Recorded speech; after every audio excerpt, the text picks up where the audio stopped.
His soul was mad.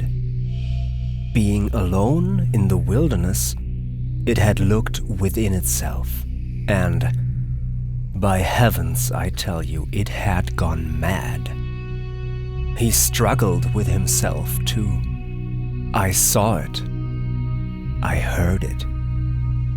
I saw the inconceivable mystery of a soul that knew no restraint, no faith, and no fear, yet struggling blindly with itself.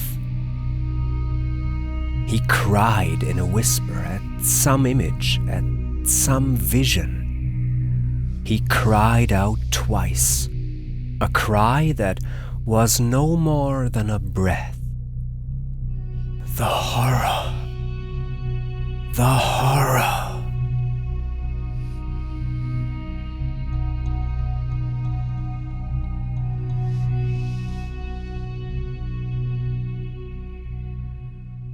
Heart of Darkness is a novel written by Joseph Conrad in 1899 about a fictional Englishman named Charles Marlowe, who recounts his voyage into the depths of an African colony and the increasing insanity, savagery, and ultimately death that appears to befall the white pioneers and ivory hunters that dare enter it. It is a canonical, extensively researched text that most modern post-colonial academia has come to interpret as a failed attempt at anti-colonial literature, a work of art that may very well intend to condemn colonialism, yet relies heavily on the very same themes and rhetoric that was at the time used to legitimize the colonialist practice that it was supposedly criticizing. Post-colonial criticism of the text goes back as far as the movement itself, with Nigerian author Chinua Achebe's An Image of Africa in 1977. Heart of Darkness projects the image of Africa as the other world, the antithesis of Europe and therefore of civilization, a place where a man's intelligence and refinement are finally mocked by triumphant bestiality. Western scholars then took up this new viewpoint and expanded on it. In one such article from 1985, Patrick Brandlinger writes, Heart of Darkness offers a powerful critique of at least certain manifestations of imperialism and racism, at the same time that it presents that critique in ways that can only be characterized as both imperialist and racist. Conrad portrays the moral bankruptcy of imperialism by showing European actions to be no better than African savagery. His version of evil is going native. In short, evil is African in Conrad's story. If it is European, that's because some number of white men in the Heart of Darkness behave like Africans.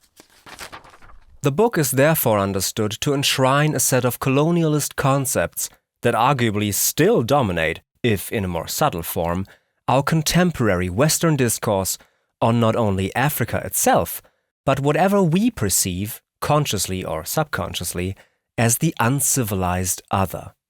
Its probably most famous cinematic adaptation is the movie Apocalypse Now, an anti-Vietnam War film ostensibly criticizing the barbaric atrocities committed by the Americans against the native population by depicting the native population as barbarians that commit atrocities and merely corrupted the Americans into doing the same. As a result of its harmful implications, the story has naturally fallen out of fashion, and modern retellings have become increasingly rare as they struggle to simultaneously uphold and subvert the core features of the original. Delving straight into the Heart of Darkness, 47. Good luck. There have been several recent attempts across all forms of storytelling media, each with their own approach to recontextualizing Heart of Darkness for a modern reader, viewer, or player, but none are as blatant about the relation to their source material as Ubisoft's 2008 sequel to the original Far Cry. Not only is this second entry in the franchise set in Africa, but the game stages its climax in a fictional swampland literally called Heart of Darkness.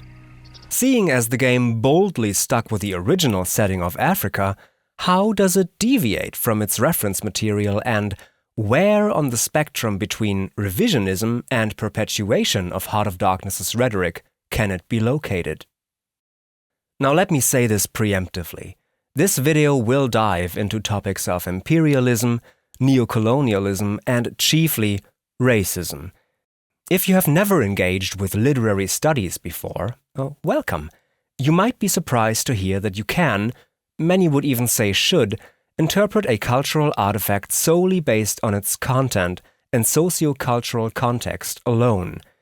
Now, by contrast, some viewers might at times feel the urge to tell me that I am over-interpreting, that this is not what the developers were thinking when they created this game, and that they didn't intend any of this. To which I would reply, yes, they likely did not. Anyway, this is also a trigger warning. I will touch upon very racist colonialist descriptions and depictions of non-white people, the topic of civilian massacres, both fictional and real, as well as death in general. However, I will not display any photo imagery of dead or wounded people.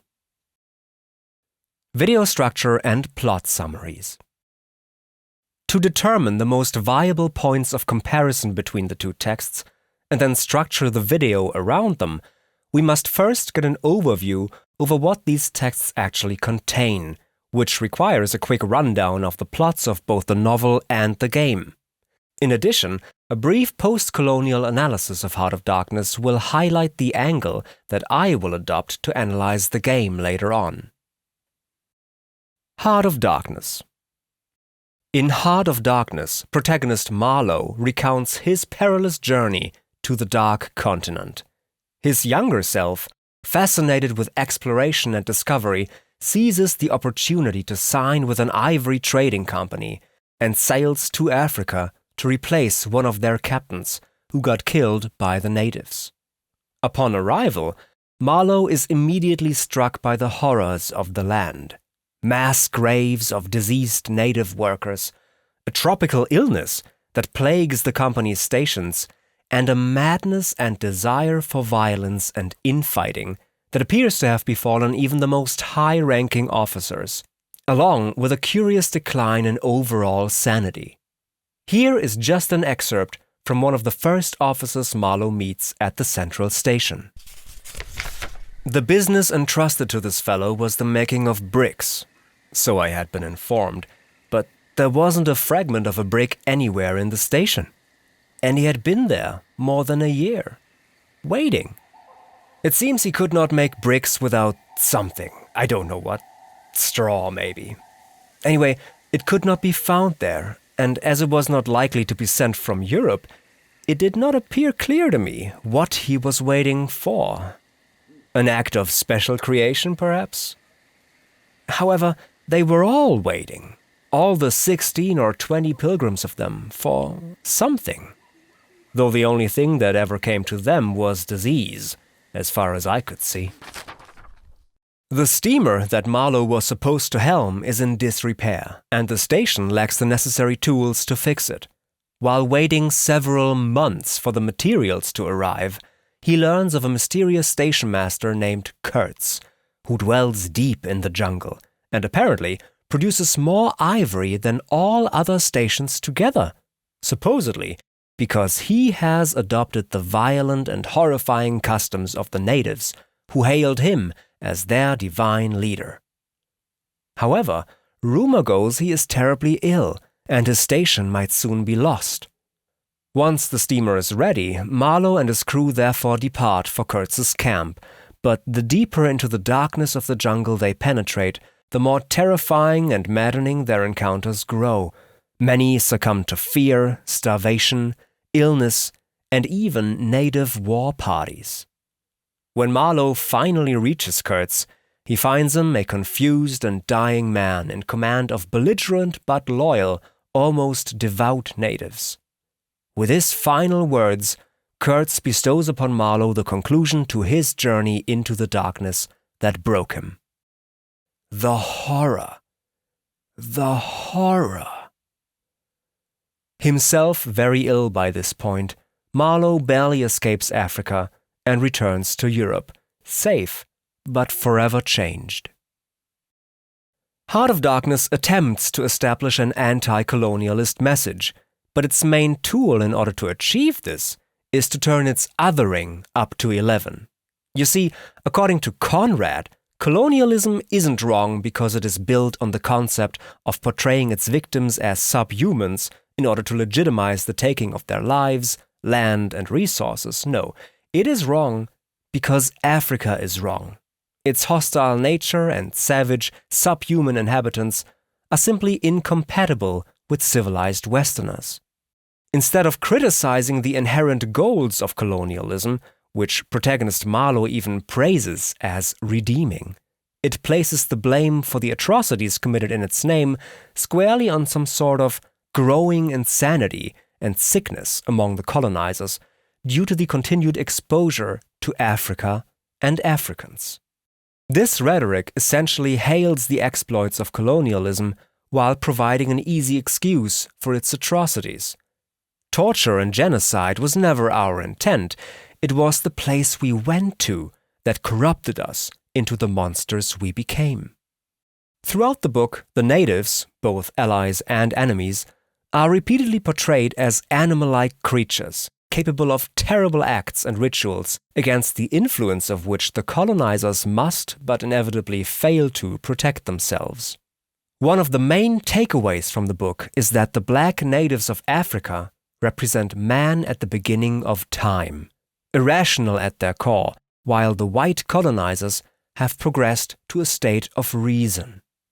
The white male rational subject does, however, still have the remnants of this past man in himself, and is therefore susceptible to its corrupting influence. Since no one is able to withstand this deep-seated fascination with primal savagery, the only way to survive Africa is to return home as quickly as possible. The nationalist implications are clear. The superior whites belong to Europe, the inferior blacks belong to Africa, and they must not intermingle. The greed for ivory is deplorable, but it is only in combination with Africa that it turns good-hearted white men into insane, violent animals. The most successful ivory poacher of the book is, after all, also the one that spent the most time among the natives, adopted their rituals, and became their revered leader, and who committed the worst atrocities. Violence is therefore no longer linked to the colonizers, but the corrupting influence of the violent natives and their antagonistic personified homeland of Africa. So this is what we're up against. This is what Far Cry 2 wants to see itself compared to. So let's do exactly that. To break a man's will, to break his spirit, you have to break his mind. Men have this idea that we can fight with dignity, that there's a proper way to kill someone. We needed to endure the bloody horror of murder. You must destroy that idea. Show him what a messy, terrible thing it is to kill a man, and then show him that you relish in it. Destroy the preconceptions of what a man is, and you become their personal monster. When they fear you, you become stronger, you become better. But let's never forget, it's a display. It's a posture, like a lion's roar or a gorilla thumping at his chest. If you lose yourself in the display, if you succumb to the horror, then you become the monster. You become reduced, not more than a man, but less. And it can be fatal. This was a recording from one of Far Cry 2's main characters, nicknamed The Jackal, a mysterious and manipulative arms dealer who, after spending years in Africa, has progressively succumbed to the savagery of the very wars he helped start or reignite. A mercenary for hire, the protagonist, is sent in to locate and eliminate him in order to put an end to his destabilizing influence over the region and help restore order. Upon arrival in the unnamed country, the assassin is immediately confronted with the reality of the situation. Two warring factions have seized control of the war-torn state, and the economy and infrastructure are in shambles. Private militia, many of them foreigners to the land, are aiding the native warlords in their efforts to seize power and hunt down the fleeing civilian population. Before he even sets foot on the ground, however, the protagonist contracts a severe case of malaria.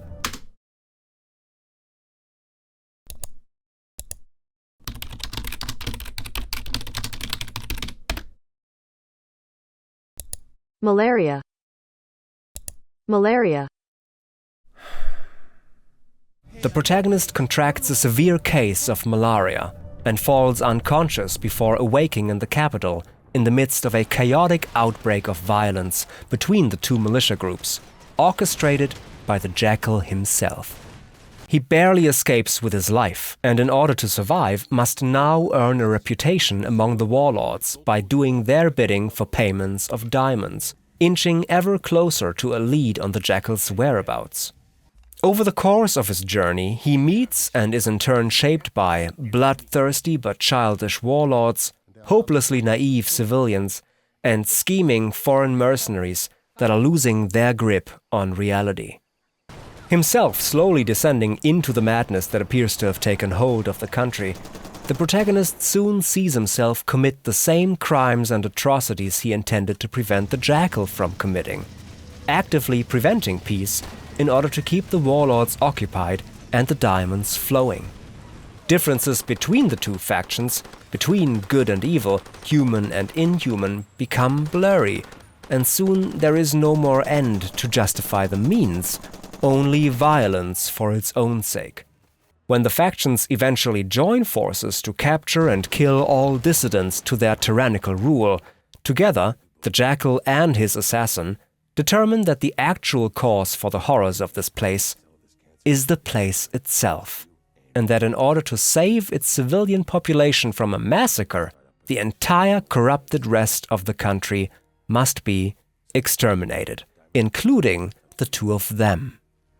Both suffering from the final stages of their fatal diseases, they head into the heart of darkness, where the two factions have now set up their united headquarters to eliminate all their soldiers, officers, and leaders. Among them are the protagonist's former mercenary friends who betray him over a briefcase full of diamonds, and are therefore killed as well. The Jackal and the protagonist then coordinate a final plan whereby one delivers the briefcase to the civilians at the border to pay for their escape, while the other detonates the pass behind them to cut off access to the country for good. Before ultimately succumbing to his tropical disease, the protagonist commits suicide, although it remains unclear whether the Jackal makes good on his promise to do the same. With these two plot summaries out of the way, it is easy to spot the core themes shared by both texts. In order to compare them to one another, the video structure will therefore follow the main stages along this shared journey that the main characters of both the game and the book undergo.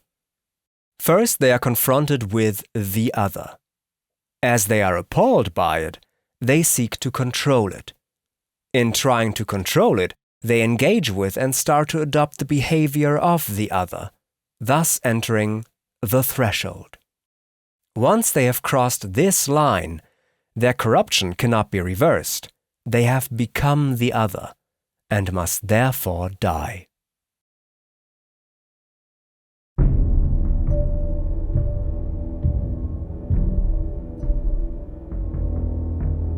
We penetrated deeper and deeper into the heart of darkness. It was very quiet there.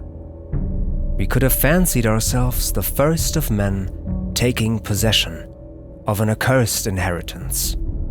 But suddenly, as we struggled round a bend, there would be a burst of yells, a whirl of black limbs, a mass of hands clapping, of feet stamping, of bodies swaying, of eyes rolling.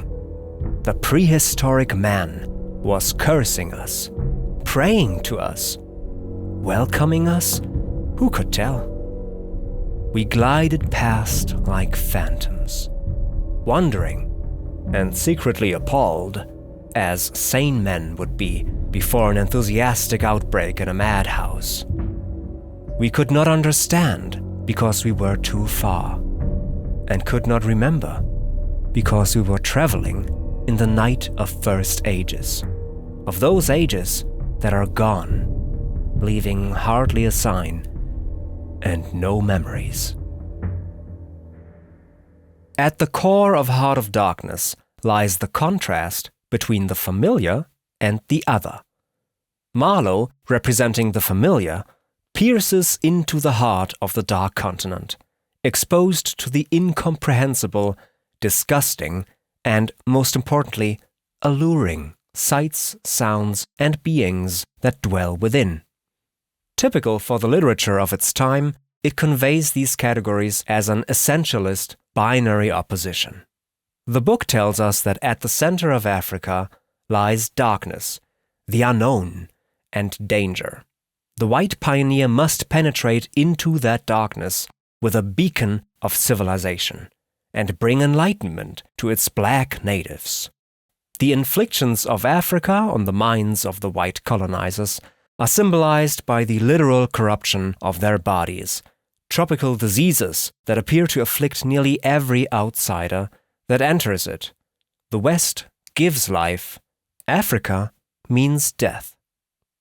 This colonialist rhetoric is based upon the concept of the West as the paragon of culture, whereas Africa represents pure nature, which absolves the West from any guilt of exterminating cultures and pillaging the resources of another civilization.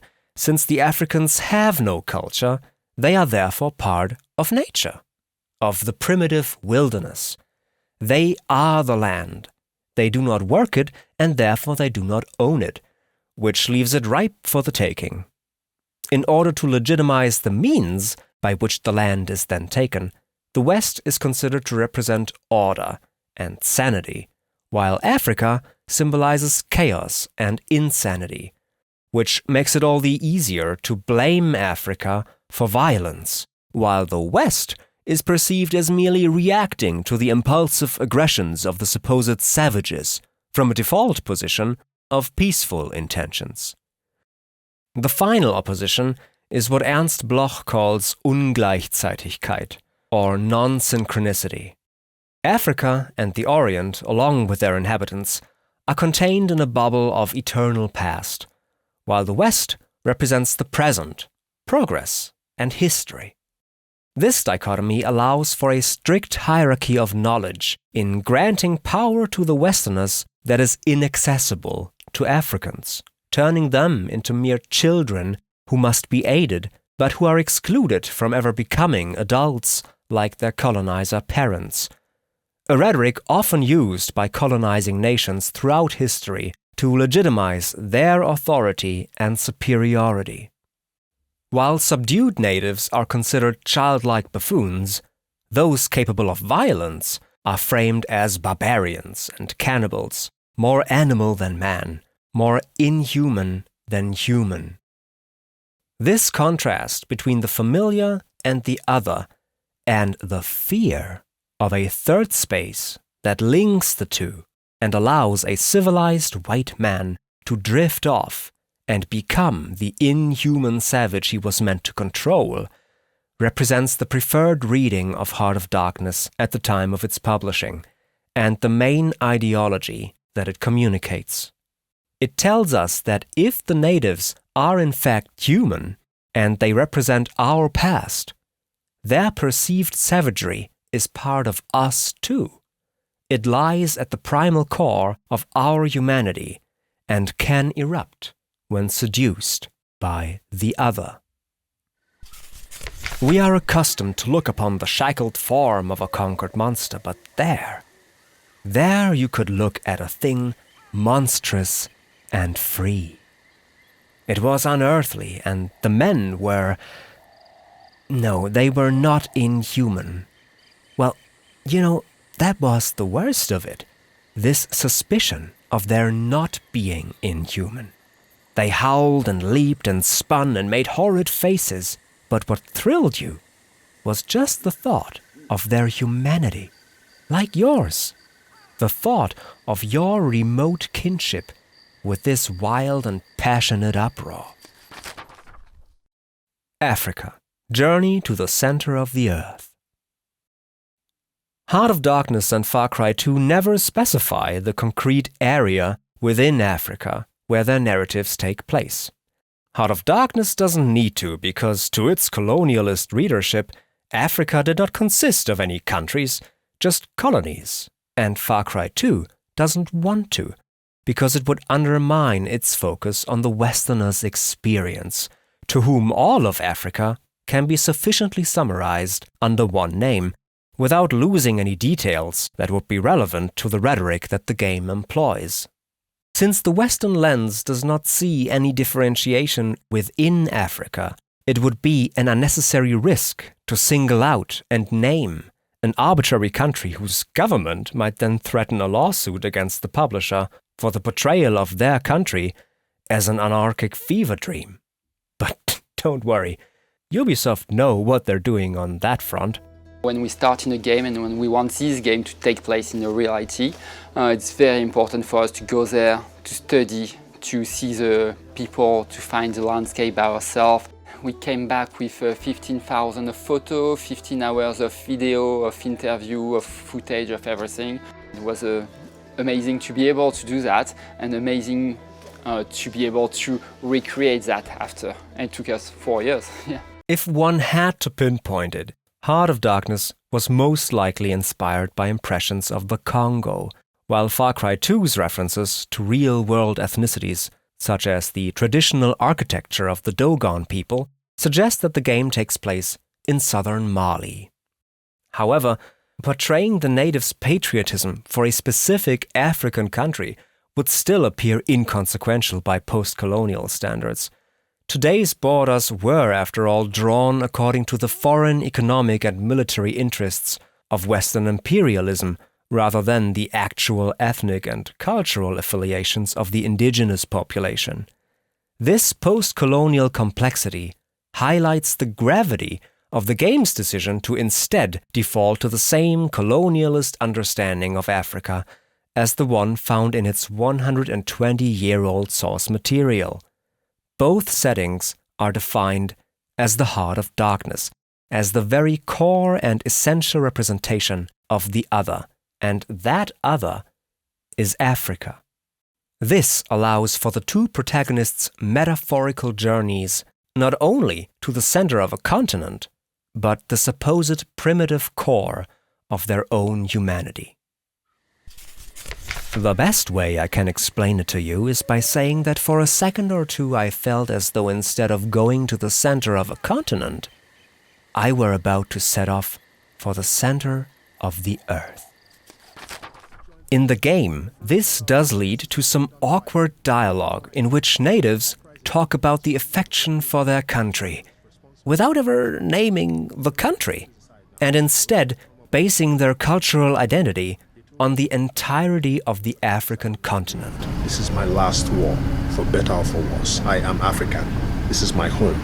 This is my house, my country, my continent. You are a scavenger and a trespasser! If Marlowe's first experiences on the steamer and at the outer stations introduce the beginning of the end of civilization, so must Far Cry 2's opening. Instead of Heart of Darkness's outposts with ever-rising degrees of madness, the game starts with a linear taxi ride in which the country's crisis is roughly explained, but also, more importantly, severely downplayed to heighten the effect of otherness. We learn that militarized factions have taken hold, but also that it's okay, they keep to themselves most of the time. A car wreckage on the side of the road? Don't let this concern you, just boys letting off steam, right? You remember how you need. And the guard post militia don't like the propaganda-spewing radio DJ. Maybe his music choices, who knows? Not only are we surrounded by unfamiliar sights, but our first native contact does not seem to perceive them the way we do, implying that survival in this irrational place requires adopting an irrational mindset. The protagonist's irritating disconnect from the cab driver's embellished portrayal of reality and inhumanly calm reaction to apparent danger is fully in line with Heart of Darkness's rendering of irrationally apathetic behavior among the indigenous population, as for example with this depiction of allied natives in reaction to what appears to be cannibal war cries from the dark thicket. It was very curious to see the contrast of expressions of the white men and of the black fellows of our crew. The whites, of course, greatly discomposed, had besides a curious look of being painfully shocked by such an outrageous row. The others had an alert, naturally interested expression, but their faces were essentially quiet, even those of the one or two who grinned. Several exchanged short grunting phrases, which seemed to settle the matter to their satisfaction.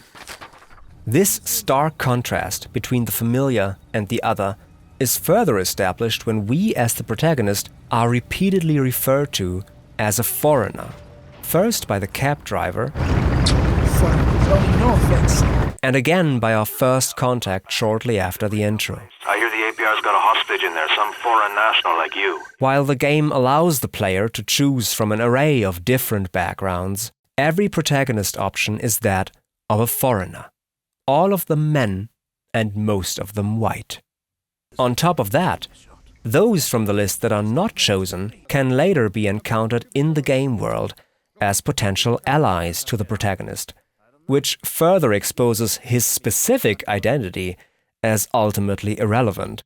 What matters is that he is always an outsider, because only then does he stand in direct opposition to Africa as the essential other, which allows the plot to take place to begin with. Denying the past, the axiom of African incompetence.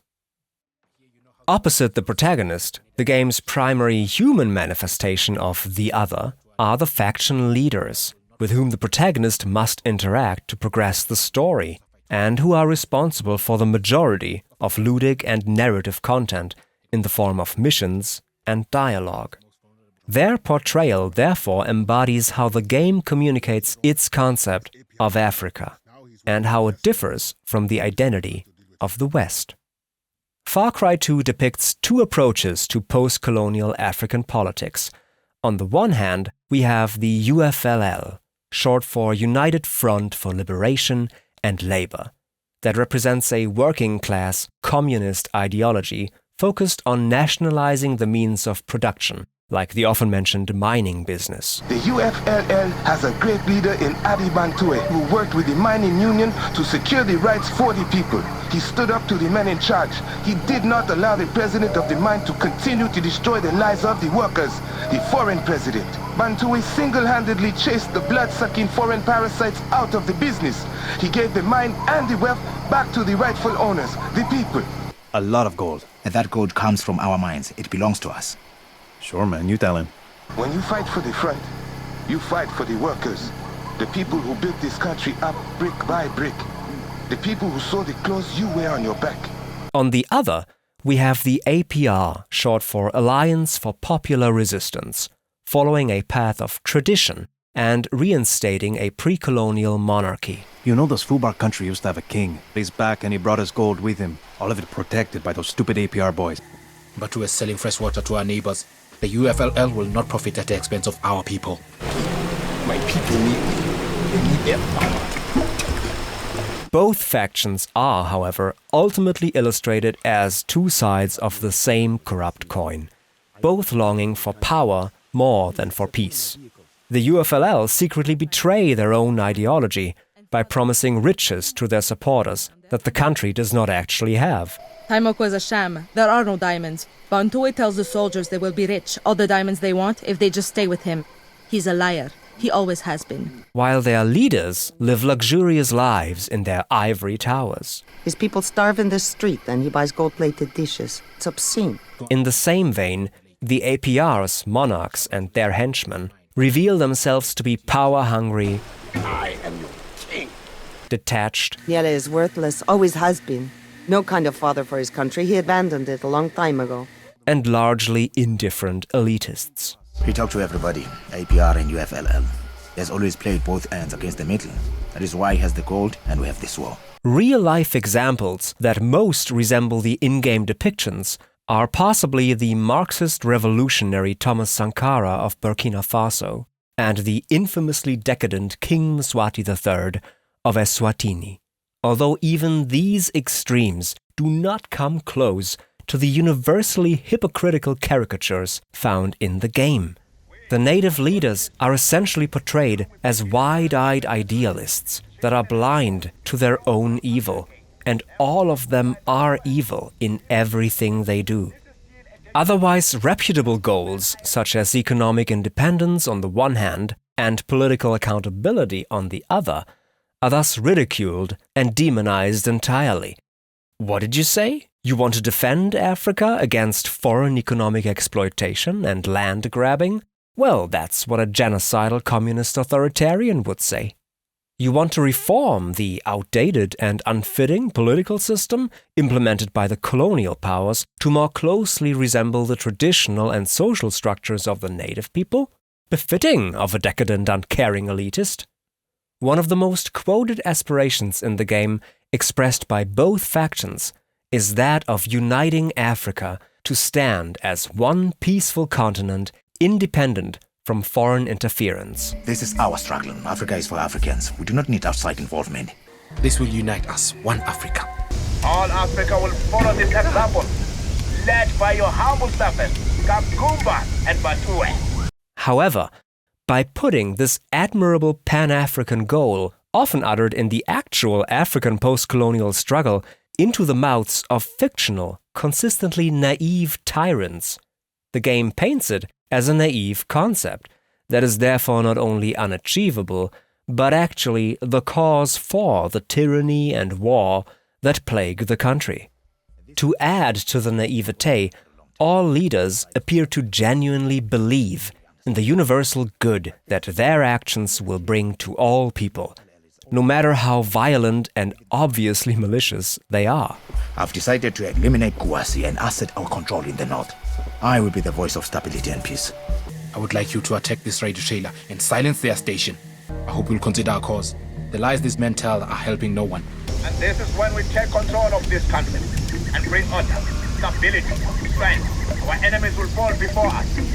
I hear you know how to work with explosives. We need a man to shut down a large pipeline. Of course, we would never be involved in such a thing. It must be the work of a free agent. But this is wartime.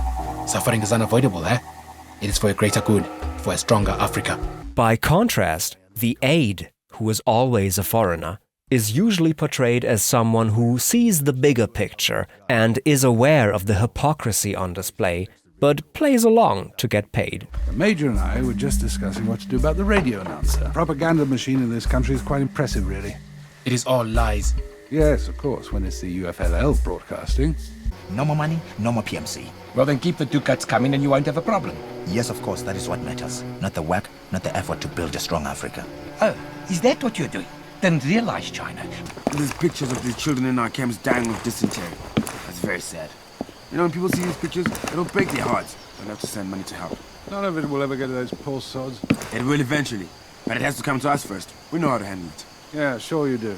They are the adult in the room, while the natives are presented like squabbling kids fighting over a toy. APR is the shit now, thanks to you, yeah? And thanks to me. They'll work with me for sure. They need the money. They'd work for me. Show these little boys how it's done. We've ascertained... No, I ascertained. Me, Guasi. Yes, the UFLL... This contrast runs through the entire game, starting with the intro cab ride, which, right from the beginning, establishes the theme of black people being belligerent and emotional, while white people can be reasoned with. In this scene, the appearances of the gods are largely randomized, except for their skin color. The first person speaking in an African language and antagonizing the driver is always black.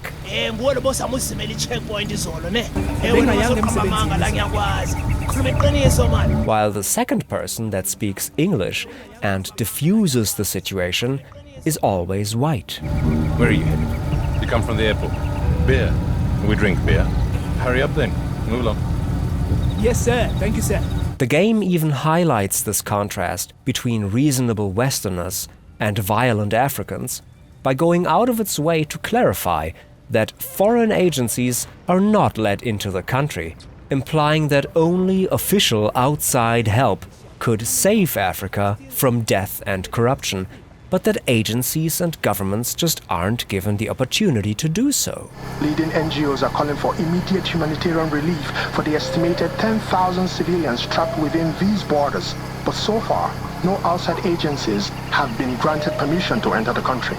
What I can tell you is that relief agencies are trying desperately to provide medical support and humanitarian aid to the civilians who are bearing the brunt of this conflict. The game's rhetoric ultimately conveys that corruption and stupidity are simply part of the nature of Africa and African politics, regardless of foreign intervention. To put it bluntly, Africa is its own worst enemy. Their crisis is the result of their own incompetence. According to the game, African leaders, and thus their countries, fail to achieve the ideals that other civilizations have reached, not because of any neo-colonialist political and economic pressure, but because all of them are, by nature, incompetent. A simple answer to an incredibly complex and pressing issue that not only explains nothing, but also preemptively shuts down any alternative answer. It is that way because they are that way. And if they've always been that way, nothing we ever did to them in the past caused the crisis they're in right now. They were doomed from the start. Denying the future, the axiom of African violence. The dire state of Far Cry 2's Africa manifests itself in two ways. For one, the land is ravaged by a civil war between the two factions, causing destruction and suffering for their own people, highlighted by the trigger happiness that repeatedly thwarts the warlords' genuine attempts at brokering peace. The shit really hit the fan back in town. There was supposed to be a ceasefire, but that's all out the window now. The Jackal's been hiding a massive weapons cache on his island. I've worked out a way to sail those weapons straight into the city under a UFLL flag. Tambosa will assume the front's to blame, and next thing you know, we're back at it. I'm sorry. It's just that we see so many foreign mercenaries. God, even the ceasefire was too much to ask for. However, an even more immediate threat is the violence that the warlords exact against the population, in the form of extortion or outright civilian massacres. And while we never see these massacres, they are often mentioned not only on the radio, but by the same people that wage this war. I want you to focus on the real problem at hand, the people. They are no longer listening to us, defying our orders. They are the threat. That's right, these civilians are a problem. We're going to get them under control. I don't like the way things are going. It's no longer safe. I'm talking about those violent cowards that hide in their homes, that refuse to fight for the honor of their country. They are the enemy. However, the game does the 200 IQ move of pitching these two forms of violence against each other, effectively presenting them as a dichotomy where one of the two options must hold true to prevent the other from occurring. Throughout the game, it is repeatedly emphasized that peace between the factions would only result in increased exploitation and extermination of civilians. But what is the problem? The problem, Addy, is that when the big dogs join forces, they're usually doing it to take out the rest of the pack. I don't know what you mean. Sure you don't. There's a good chance the warlords in the south could join forces. Now, if that happens, guaranteed, blokes like you and me are out of a job. Or worse, shot and dumped overboard like some rotten meat. The APR in the front is still coming after the civilians. Probably think they can kill them or drag them back over the border. A peace agreement. What a joke. A comedy act. You think these men wanted peace? They wanted privacy is what they wanted. They wanted the world to stop paying attention to them so they could go on with the raping and pillaging. In peace, you see. This sets up an ingenious dilemma whereby violence is inevitable, either between the factions or directly upon the people. Peace is not an option. Whenever the faction conflict is being reignited, it is thus framed as the lesser of two evils. This exempts the mercenaries from any wrongdoing as they plot against peace. To keep that from happening, I'm going to stir the pot. And instead directs the player's attention to the reckless, violent irrationality seen in the native leader's behavior. Then okay, nobody gets medicine. This is Tambosa's fault. He is to blame with his selfishness and favoritism. If the APR want to know where their medicine has gone, they need only to look at their leader. Through this elaborate trick, the game conveys one of the most essential aspects of its imperialist rhetoric. Africa plus weapons equals war, implying that in order to save Africa, we must simply get rid of the weapons, like a parent taking a kitchen knife out of the hands of a clumsy child, or else it'll hurt itself. According to the game, Africa cannot be trusted with any kind of power, not now, not ever. It is simply within the nature of these fictional native leaders to oppose and oppress their people. But this approach to try and keep advanced weaponry out of the hands of local governments would forever condemn Africa to some sort of eternal Stone Age with armies made up of spearmen, a bizarre idea that only highlights the actual inevitable conclusion. There will always be weapons. I move weapons, I profit from circulation. I resell them wherever the next war is starting. So some of these guns are very old. They've been sold, bought, and sold repeatedly. They're not biodegradable. Only the dead are biodegradable. And there will always be corrupt leadership. So we've got new men in office. Now what do you think's gonna happen? You already know. The whole world knows. First, they'll take everything they can get their hands on, rob the banks and the stores. Then, the men will be lined up against the wall and shot. Chop children's arms off and cut the tendons in their necks. And therefore, there must always be war and crisis. Violence and tyranny are the axiom of Far Cry 2's depiction of African politics, denying Africa any kind of potential for change, let alone a desirable future worth working towards. It represents Africa as a place trapped in time by the violent instincts of prehistoric ages. This concept can also be observed in Heart of Darkness, and is fully in accordance with the colonialist notion that Africa is not subject to the progression of history. I don't think a single one of them had any clear idea of time, as we at the end of countless ages have. They still belonged to the beginnings of time, had no inherited experience to teach them, as it were. Denying the present. You say it best when you say nothing at all. A profitable strategy in the video game industry is to tell stories that have all the appearance and gravitas of deep-rooted social criticism, but then carry none of the actual messaging in an effort to appeal to as many customers as possible. At best, these games say nothing or very little at all. At worst, they reinforce bigoted narratives either implicitly or explicitly. An ideal way of performing this feat is to do the following. In order to market your story as relevant and intellectual, it has to address the symptoms of some real-life social power imbalance, but so as to not drive away potential customers who might be in favor of maintaining that imbalance. Your narrative then replaces the causes behind these symptoms with an entirely fictional problem that absolves the actual profiteers of any guilt or even involvement.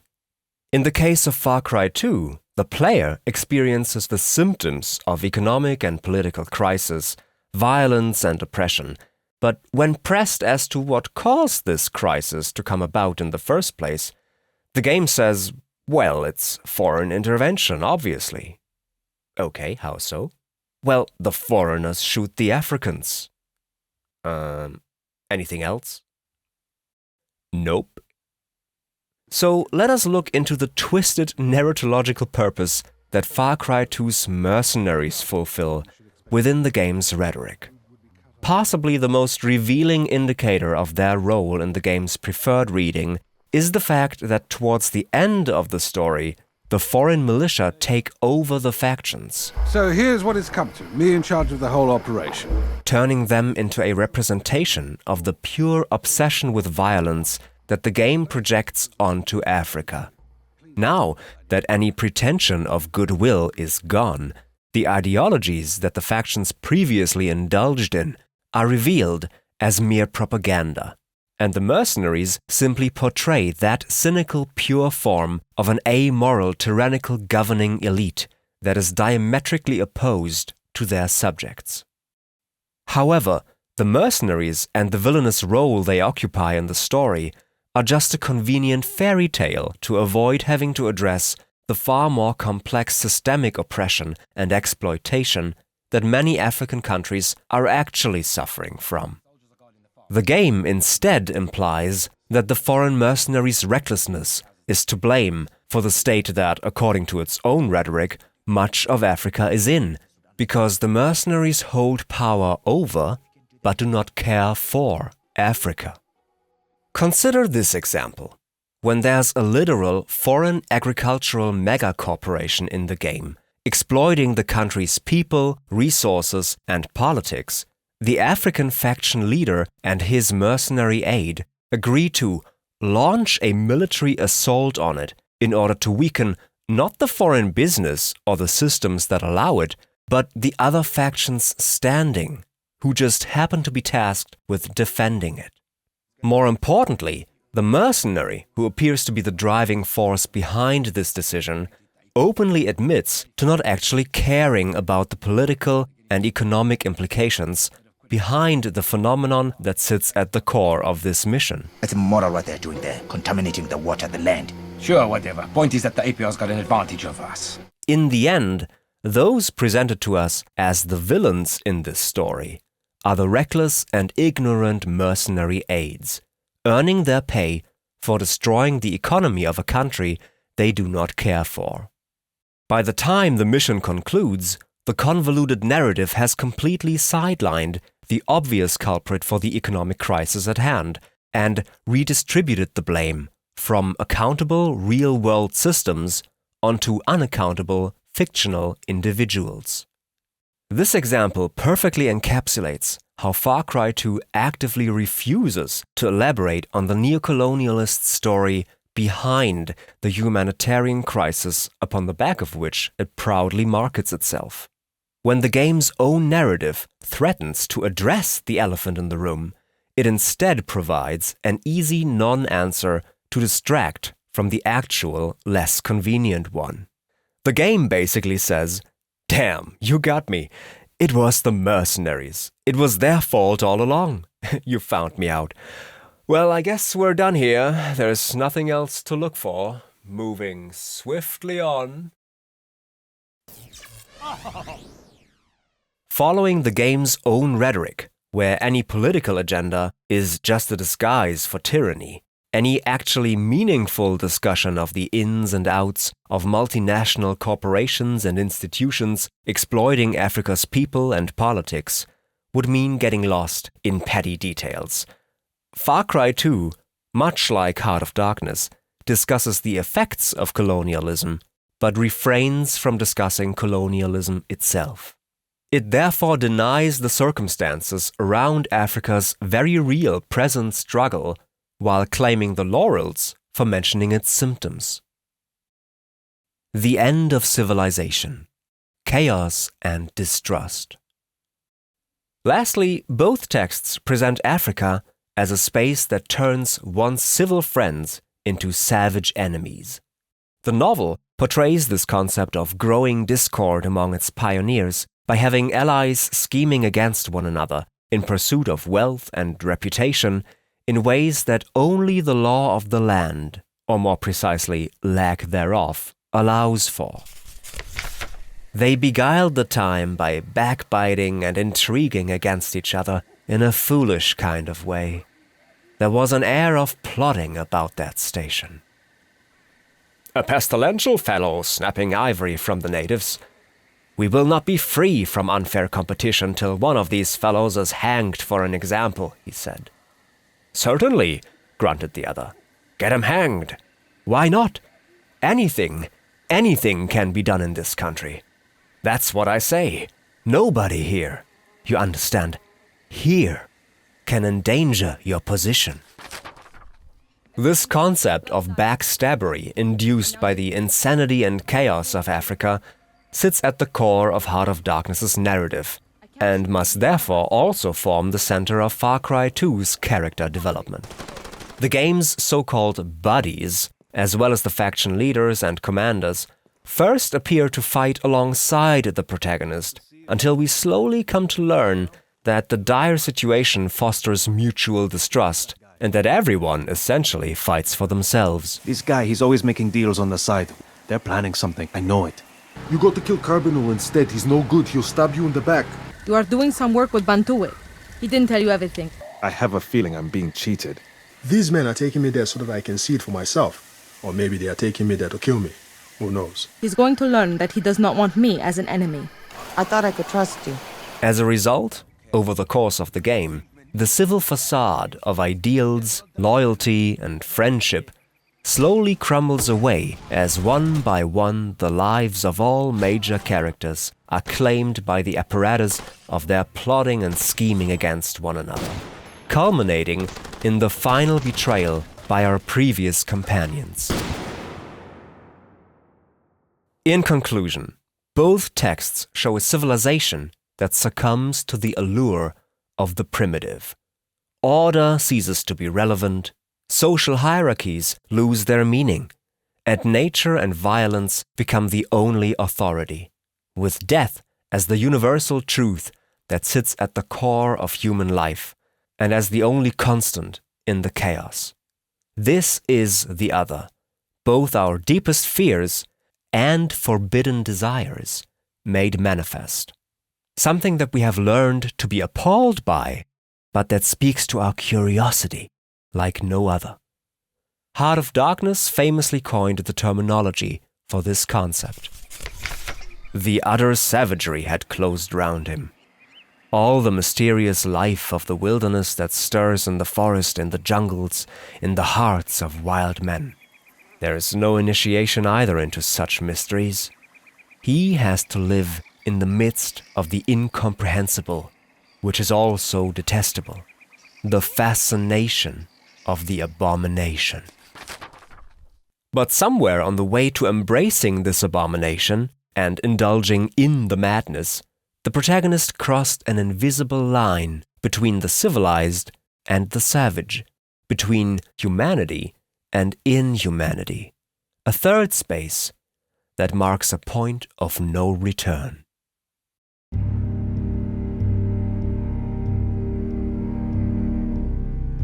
He had made that last stride. He had stepped over the edge, while I had been permitted to draw back my hesitating foot. And perhaps in this is the whole difference.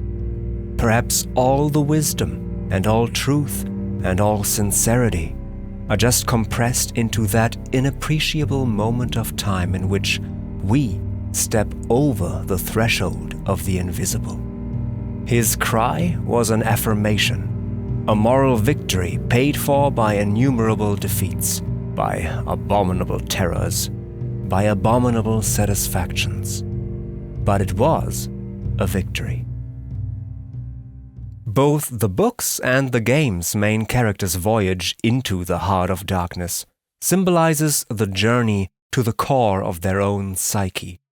Far Cry 2's protagonist and the Jackal transgress the invisible line, both in the form of metaphorical boundaries and spatial borders, and therefore both ultimately succumb to disease and death. Heart of Darkness's Marlowe, on the other hand, steps back at the last second, as he does not commit atrocities similar to Kurt's, and can thus return to England, while Kurtz must die. To better understand the concepts behind this threshold, we can look at it through the lens of a psychoanalytical theory that has proven quite popular in narrative fiction, which is the Freudian concept of the id. The id represents the primal instincts and drives of a human being, such as the desire to eat, to reproduce, and to kill. It manifests itself in emotions such as hunger, lust, anger, and fear. According to this fairly outdated, by the way, theory, the only thing that keeps the id in check is its opposite, the superego, which is an amalgamation of societal taboos and restrictions that a human being internalizes through a constant pressure from parents, institutions, and social norms in general. It manifests itself in emotions like shame and guilt.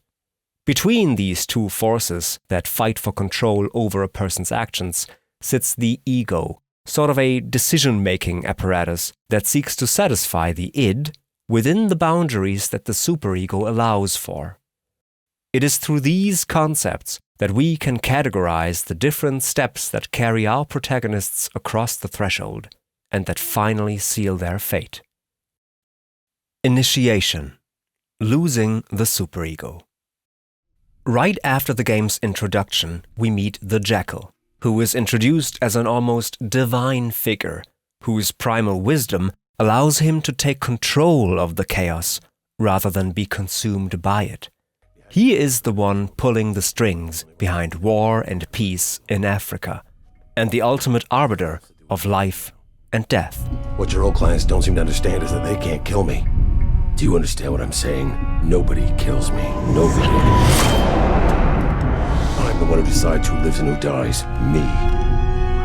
This aligns with the depiction of Heart of Darkness's Kurtz as an altogether mythical character who managed to adapt to life among the natives, ending up being revered and, more importantly, feared by them like a literal god, and whose wisdom surpasses anything that civilization could teach. Kurtz and the Jackal also both remain mysteriously out of reach, so as to remain the final destinations of Marlowe's and the protagonist's journeys respectively. The Jackal presents the protagonist's main assassination target, and reaching Kurtz is Marlowe's only objective. The process of finding these two men then gradually turns from a mere order to an intimate obsession, and both eventually function as an ideological anchor point for their respective pursuers. While Marlowe, over the course of the book, gradually develops an apocalyptic ideology, reveling in the downfall of civilization until he hears it from Kurtz himself towards the end of the novel, the game's protagonist is explicitly confronted with the Jackal's ideology right at the beginning of his journey. It is in his first speech that the Jackal introduces the concept of social Darwinism through a quote taken from Nietzsche's Beyond Good and Evil. You know, there's a book I read a long time ago. Still think about it every day. It helps me understand life out here. The book talks about men, about what motivates them. Simple, really. A living being seeks above all else to discharge its strength. Life itself is will to power. Nothing else matters. Here he lays out the belief that man has a primeval drive to assert his stance in the natural hierarchy through fear and violence. It is this unfaltering belief that apparently allowed the Jackal to outlast all of his adversaries and to survive in the savage environment he dwells in, which mirrors Marlowe's conclusions to life in Africa. Let the fool gape and shudder. The man can look on without a wink. But he must at least be as much of a man as these natives. He must meet that truth with his own true stuff, with his own inborn strength. Principles? Principles won't do. Acquisitions, clothes, pretty rags, rags that would fly off at the first good shake. No, you want a deliberate belief. The whole idea of having to fend off Africa's onslaught of insanity then leads to a much more troubling question. If Africa assaults human life itself, what does that make the native population? How are they unaffected by the madness that infects the foreigners? They appear, after all, to embrace the conditions that their homeland offers, even in the midst of total anarchy. Many are trapped, scared of what will happen if they are caught trying to leave, and there are others who have chosen to stay. Are they all divine beings, just as Kurtz and the Jackal? The novel offers two answers to this question. One is the understanding that the natives are barely even human at all, and resemble the foreigners only by the most basic definition of humanity. Since Far Cry 2 can obviously not indulge this ideology openly, they opt for the alternative answer that the novel provides. Of course, you may be too much of a fool to go wrong. Too dull even to know you are being assaulted by the power of darkness. I take it no fool ever made a bargain for a soul with the devil. The fool is too much of a fool, or the devil too much of a devil. Everyone's trying to find a way out of the country. Only fools stay in them. Hey, fools and cab drivers. Both answers share a common denominator in the concept of mental capacity. The core difference between Western foreigners and African natives, the game and novel tell us, is that the Westerners have developed a reliance on rational thought that makes them vulnerable to the influence of the other, while the natives' understanding of the world must be so far removed from ours that they could never become the target of Africa's corruption in the first place. The Jackal's proposed ideology is therefore presented as necessary for an intelligent person to navigate the spaces of the unintelligent. In order to survive the madness, one must partake in the act of madness. Ironically, though, the Jackal's belief system that was meant to ward off the protagonist's mental deterioration instead initiates it. The Jackal is presented as an invulnerable legend, while we, as the protagonist, struggle to even survive. Abiding by the principles of a civilized society is no longer an option, we learn. You're fired. You know it, and so do I. You had your shot, but now it's over. And since men like you only work for money, you're no longer my problem.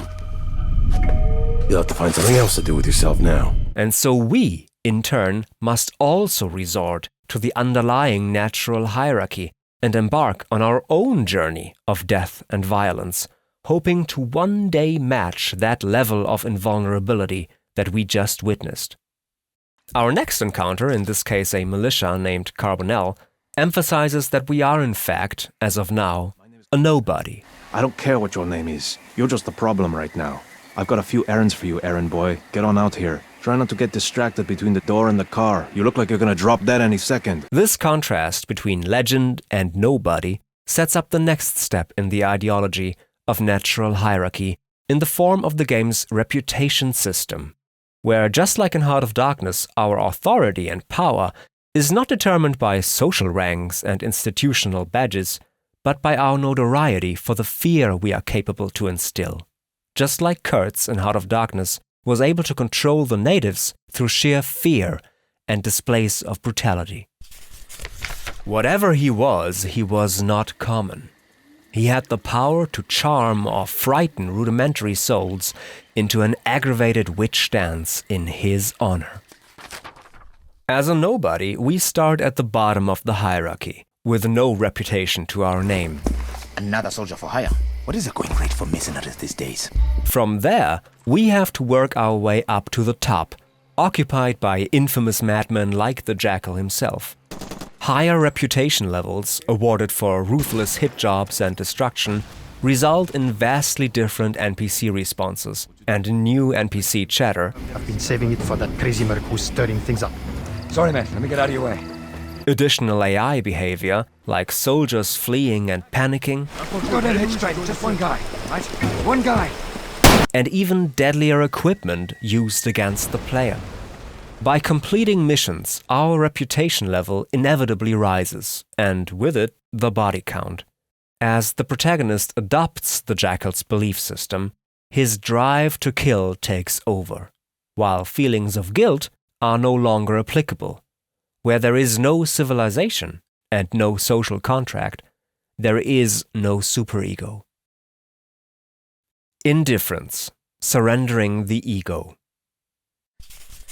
And then I saw this station, these men strolling aimlessly about in the sunshine of the yard. I asked myself sometimes what it all meant. They wandered here and there, with their absurd long staves in their hands like a lot of faithless pilgrims, bewitched inside a rotten fence.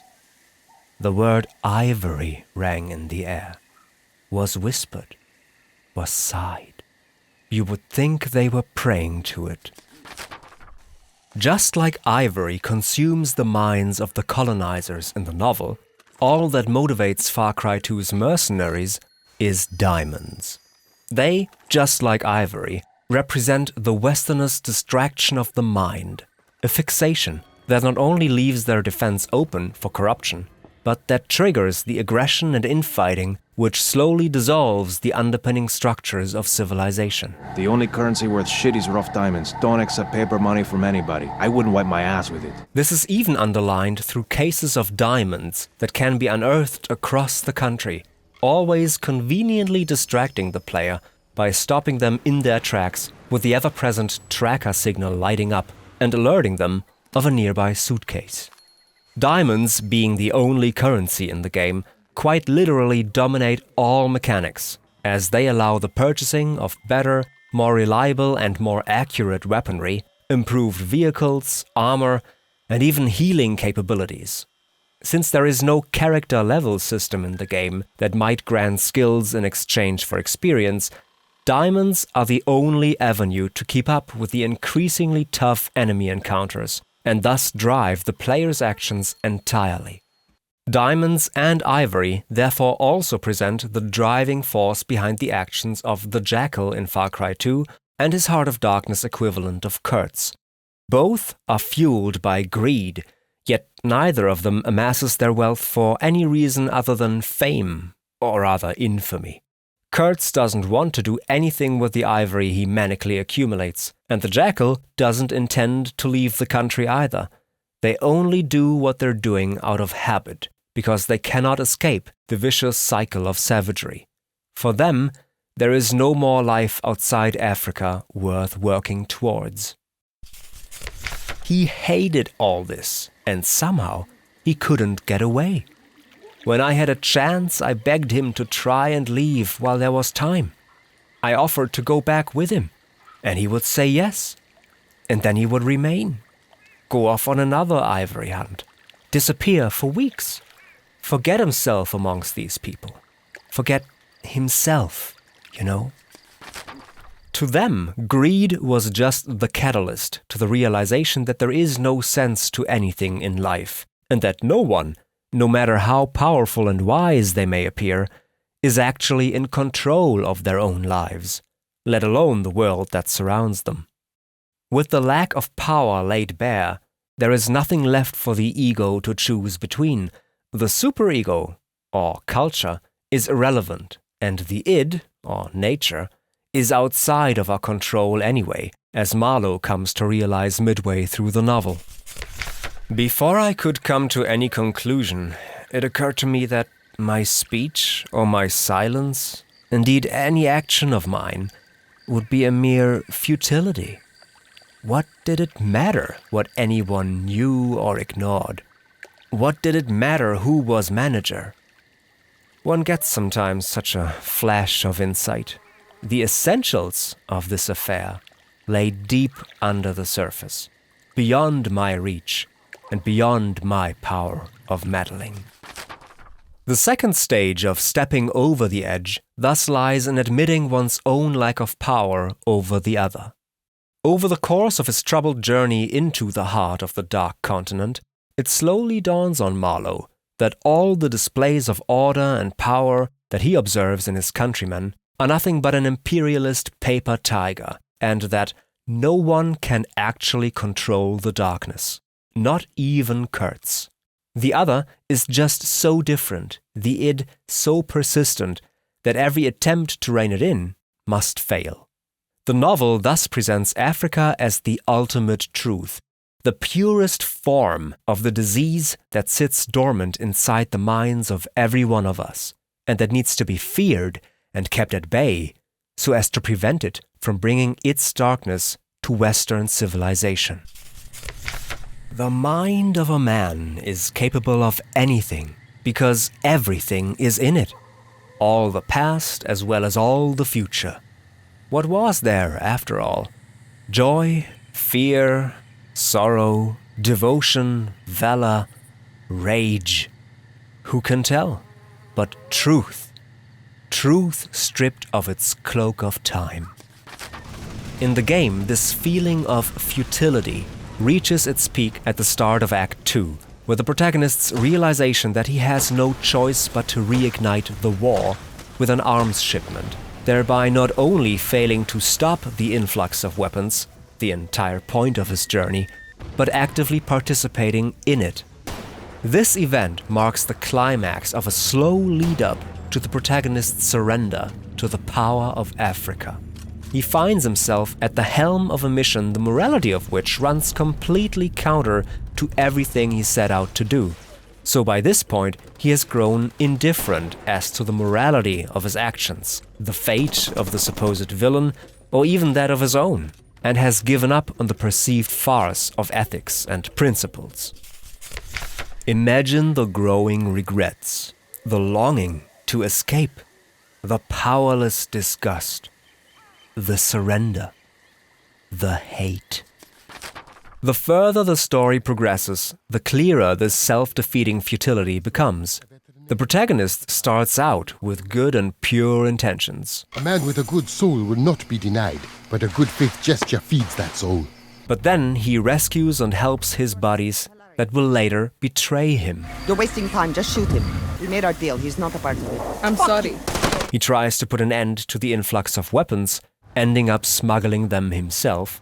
He strives to weaken the factions by hunting down the Jackal, but in order to find a lead on him, must work for them, and thus help to destroy the very country he meant to save. The protagonist slowly comes to the realization that even in the absence of the Jackal, the very same events still transpire.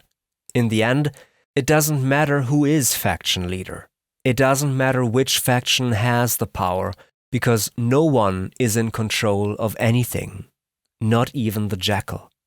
When all ethical decision-making appears futile, there is no place for the ego to decide what is right and wrong. All that matters now are natural instincts and desires. The other side, becoming the id. On the way to Kurtz, Marlowe undergoes a voyage that threatens to shape him into the very thing he initially despised. He sees his own reflection in the horrid displays of Kurtz, who has long succumbed to his innermost savage drives, most manifest in the sacrificial heads on spikes that have been propped up around his hut. These round knobs were not ornamental, but symbolic. Food for thought, and also for vultures. They would have been even more impressive, those heads on the stakes, if their faces had not been turned to the house. These effigies encapsulate the native traditions and rituals that Kurtz adopted, and the atrocities to which his continued presence in Africa led him. In the game, all of these features are mirrored in the character of the Jackal. His clothing resembles the traditional dashiki attire, portraying him as someone who, to a certain degree, adapted to life in Africa too. He learned how to think and act like the natives, who also have a real soft spot for collecting the heads of their enemies. Tambosa had a brother, and somebody just killed a man. The guy who did it took a trophy to prove he did it. Bantuwe wants the trophy. There are some sick people in this world. And the Jackal then merely replicates their brutality. The stages of Kurtz's and the Jackal's corruption are also metaphorically represented by disease, whereby the other quite literally takes over their bodies in the form of slow but unstoppable decay. Just like Kurtz suffers from a slow, debilitating fever, the Jackal, likewise, presumably only has 3 months left to live.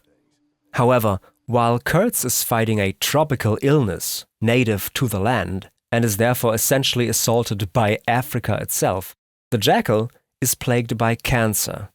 This is repeatedly framed as a metaphorical African disease that represents Africa's unstoppable corruption, because the Jackal himself uses it as an analogy to describe the violence and insanity in the country that he himself is part of. It's a goddamn disease, what it is. A cancer. You see it, they can't get enough. They just take until it kills them. And once they're gone, someone else takes their place in their disease too. Every cell is infected. Every cell of this cancer has to be destroyed. That includes you and me. If we don't finish this, and the whole mission has been a waste, a farce. It'll start up again just like it always does.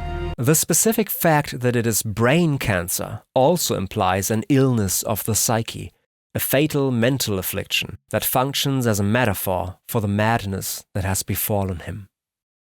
Far Cry 2's protagonist fully resembles both Kurtz and the Jackal in his descent into unredeemable violence and insanity, as well as his affliction with a lingering tropical disease, the infamous malaria.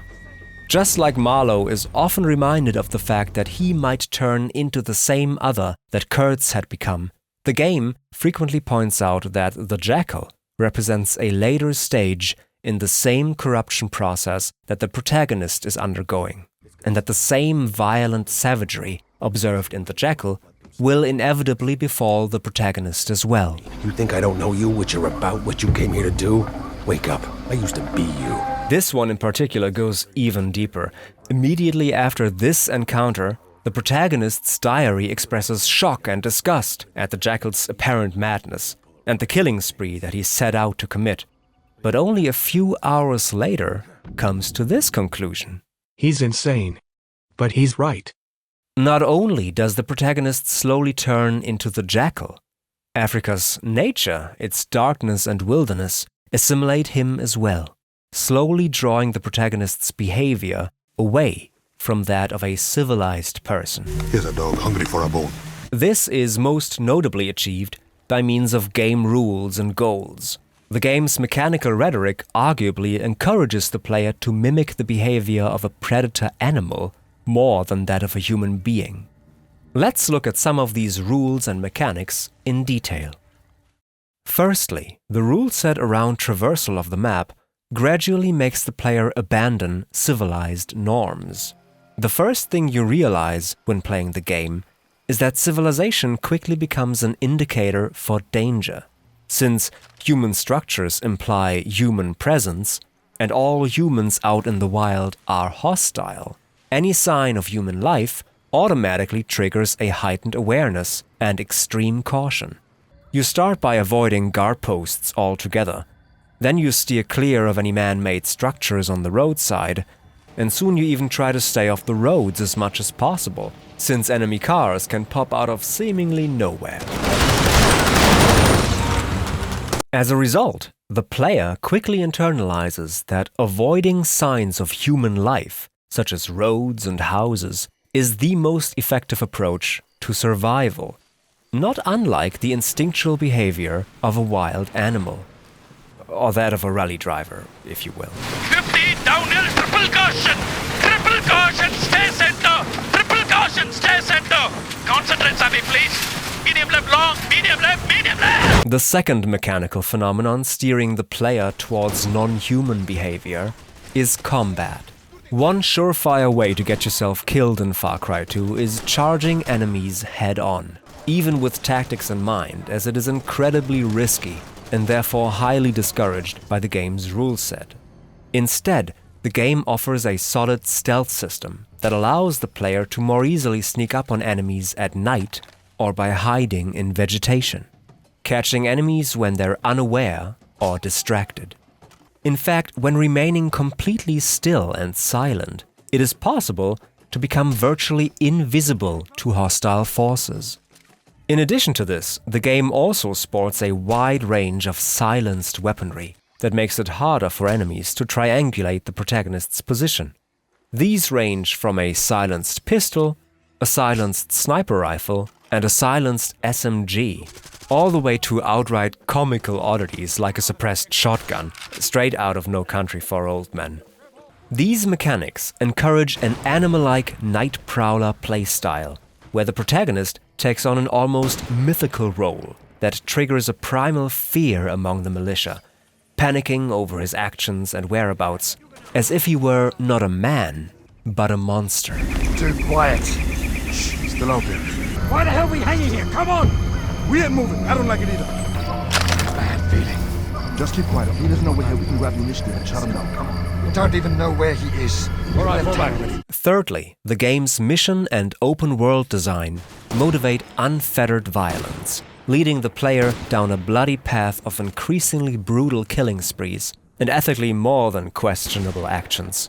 However, the game achieves this by convincing not only the protagonist of the necessity of these actions, but also the player that controls him, which results in a supposedly critical rhetoric that is, however, virtually indistinguishable from an endorsement of the very same behavior. Essentially, the game wants to show the player how inhuman the protagonist has become, but in order to make the player steer the protagonist into committing these terrible actions, the game needs to first convince the player that these inhuman actions are necessary by means of rules. And since video game rules constitute the facts of their diegetic worlds, excuses for mass murder are no longer excuses. They are, within the game's rule set, legitimate reasons. Let's dive into some examples, starting with the game's mission design. Typically, at one of the faction's headquarters, you receive a mission to kill a key figure or destroy valuable infrastructure. You want a job? We got one. It's good. Assassination. Chief of police. Bam. Your best buddy mercenary then calls you up on the phone and invites you to discuss a more effective and manipulative approach by playing several opposing parties against one another. There's a better way to get the job done. You confront the target and are then often free to follow up on the original mission. Bam. When all is done, your buddy then calls on you to help them fend off an anticipated counterattack or a sudden ambush.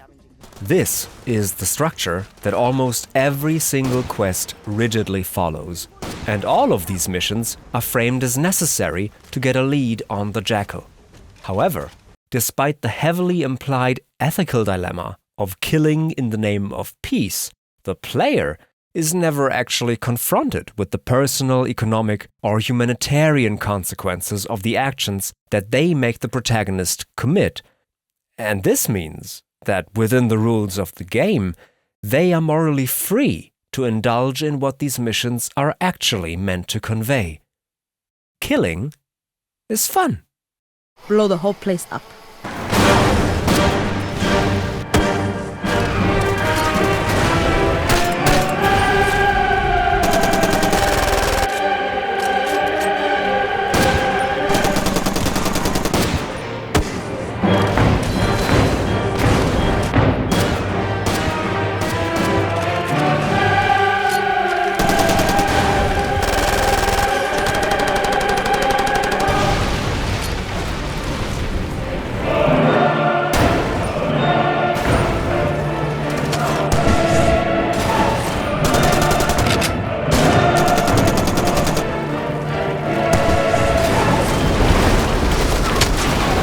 This is what the game wants you to feel like in its mechanics, and simultaneously feel bad for in its plot.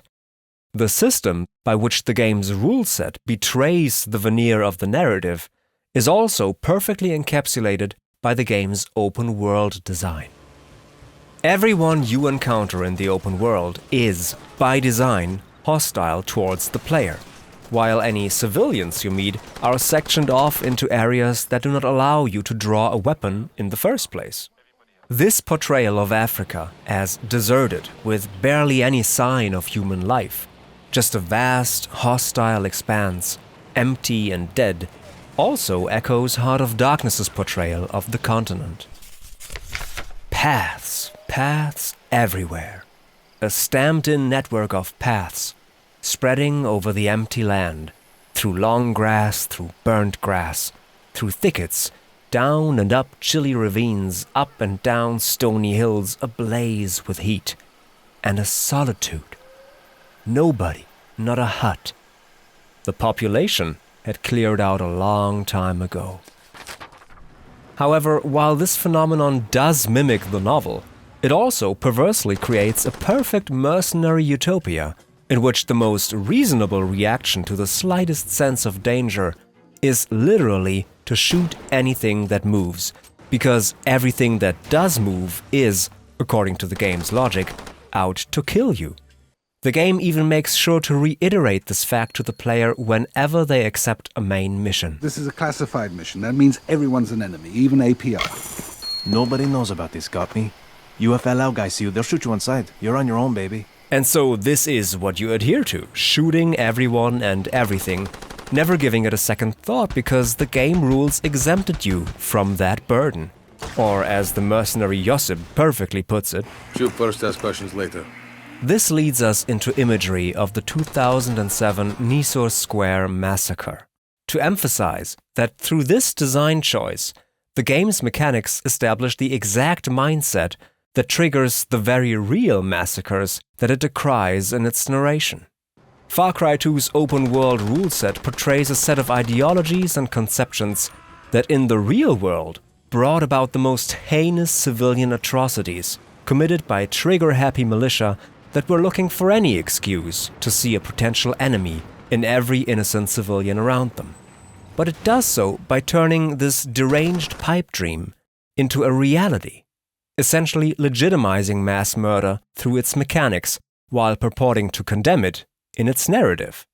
In the world of Far Cry 2, every potential innocent civilian is a hostile insurgent. The game therefore no longer just depicts the inner workings of reckless mercenary ideology, it conveys them as appropriate. One could argue that this is the game mechanic equivalent to Heart of Darkness's literary failure to subvert an ideology by just depicting the underlying colonialist concepts as fact rather than fiction. The game even goes one step further by using this technique of universal hostility to actively motivate actions that, even acknowledging the fact that the victims are hostiles, are, on the surface, deeply unethical. Most notably, the game distinguishes several levels of wounded states, forcing the player to frequently finish off enemies that are already limping, lying on the ground, or even being carried to safety by an ally. However, beneath this horrid surface, the game rules ensure that it is always in the player's best interest to do so, as even heavily wounded enemies pose a significant threat. Again, on the one hand, this very successfully motivates the atrocities it needs the player to commit for the protagonist's declining character arc to progress accordingly. But on the other, it does so by justifying terrible actions as reasonable and necessary, which contradicts the entire point of the protagonist committing unnecessary acts of aggression. You're lucky I took an oath, sir. The player always acts in self-defense, and therefore experiences Africa as a sandbox free from ethical inhibitions, in which every human that can be killed must be killed. These three branches of the game's procedural rhetoric work together to guide the player along a path that turns the protagonist into an animal in all but form, in the way he moves, fights, and, most importantly, feels. Finally, having stepped over the threshold, the protagonist has become the id, and given in to the desires of the other. This includes adopting the jackal's coping mechanism and, like him, falling victim to its corruptive natural hierarchy, as well as acknowledging his own and the jackal's surrender in the face of the overwhelming influence of Africa. Subsequently, the protagonist discovers that the jackal has been a red herring and ubiquitous boogeyman all along. They dare to show me anger, defy my orders. I do not know what's come over them. The jackal's come over them, that's what. I'm telling you, he's up to something. Enough of that. I don't want to hear that man's name again. Once the villain of the story, he is now revealed as a victim and a straw man for the crisis, when the actual problem supposedly lies far deeper, possibly beyond anyone's understanding. Mirroring Heart of Darkness's rhetoric to the letter, this portrayal exempts the agents of the story from any inherent blame. It is not the jackal or the mercenaries that committed unspeakable crimes, but whatever outside influence drove the perpetrators to commit them. A rhetoric that blames Africa itself for the actions of its invaders. This then makes us wonder, how does the game's narrative explain and communicate the seemingly supernatural forces that drive the humans of these stories to the brink and oftentimes beyond the threshold of inhumanity? What inescapable punishment is enshrined in the very earth of Africa? I don't understand it. That DJ for Liberation Radio starts totally mental crap. But those militants pick up their machetes and go slaughtering civilians like they're cattle. No propaganda's that. I see that Jackal's involved somehow. He's just a man. I think his country's cursed. There's devils about in the bush, in the jungle. I think we're all screwed.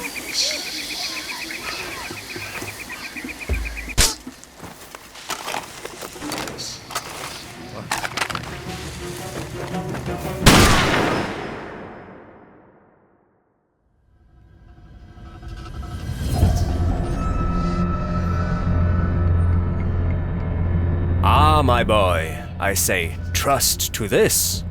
I saw him extend his arm for a gesture that took in the forest, the creek, the mud, the river, a treacherous appeal to the lurking death, to the hidden evil, to the profound darkness of its heart.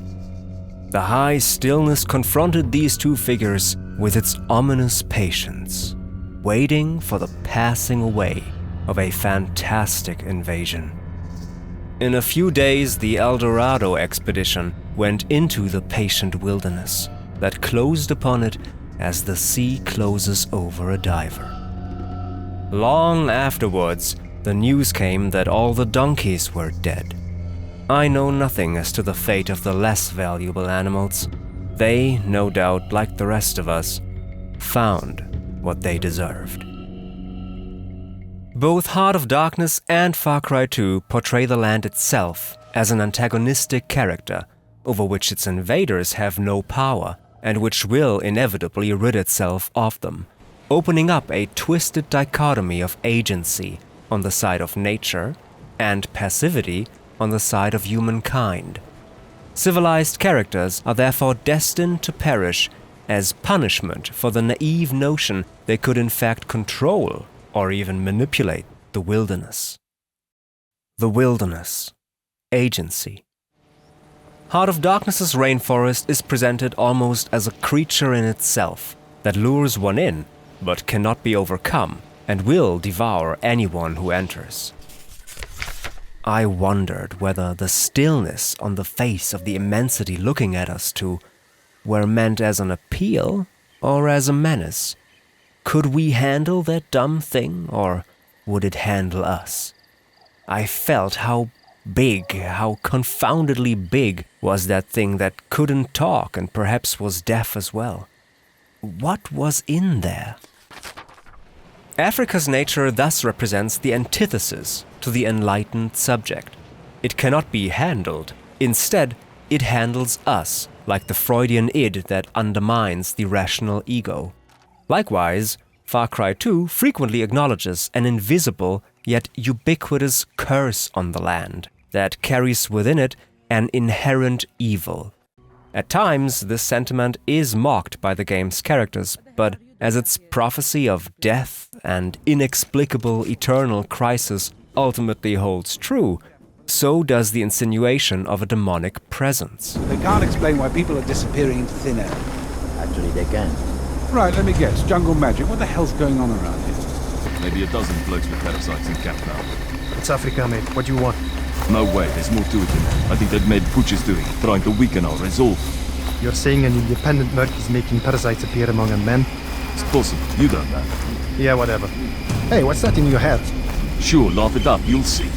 The antagonism of Africa's nature towards foreigners communicates a contrast between the familiarity of Western society and the otherness of Africans, by emphasizing the uninhabitability of Africa to the colonizers on the one hand, and the natives' connection to the very same place as a desirable homeland on the other.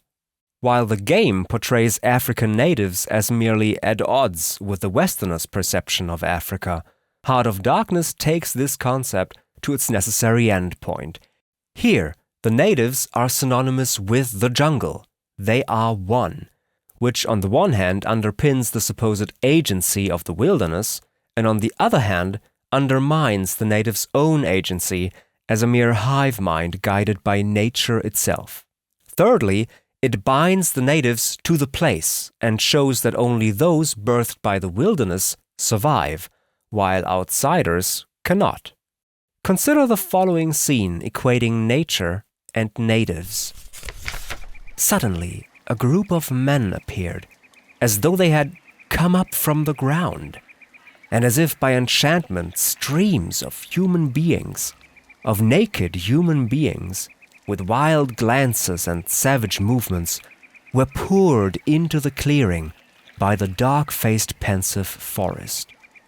The stretcher shook as the bearer staggered forward, and almost at the same time I noticed that the crowd of savages was vanishing, without any perceptible movement of retreat, as if the forest that had ejected these beings so suddenly had drawn them in again, as the breath is drawn in a long aspiration.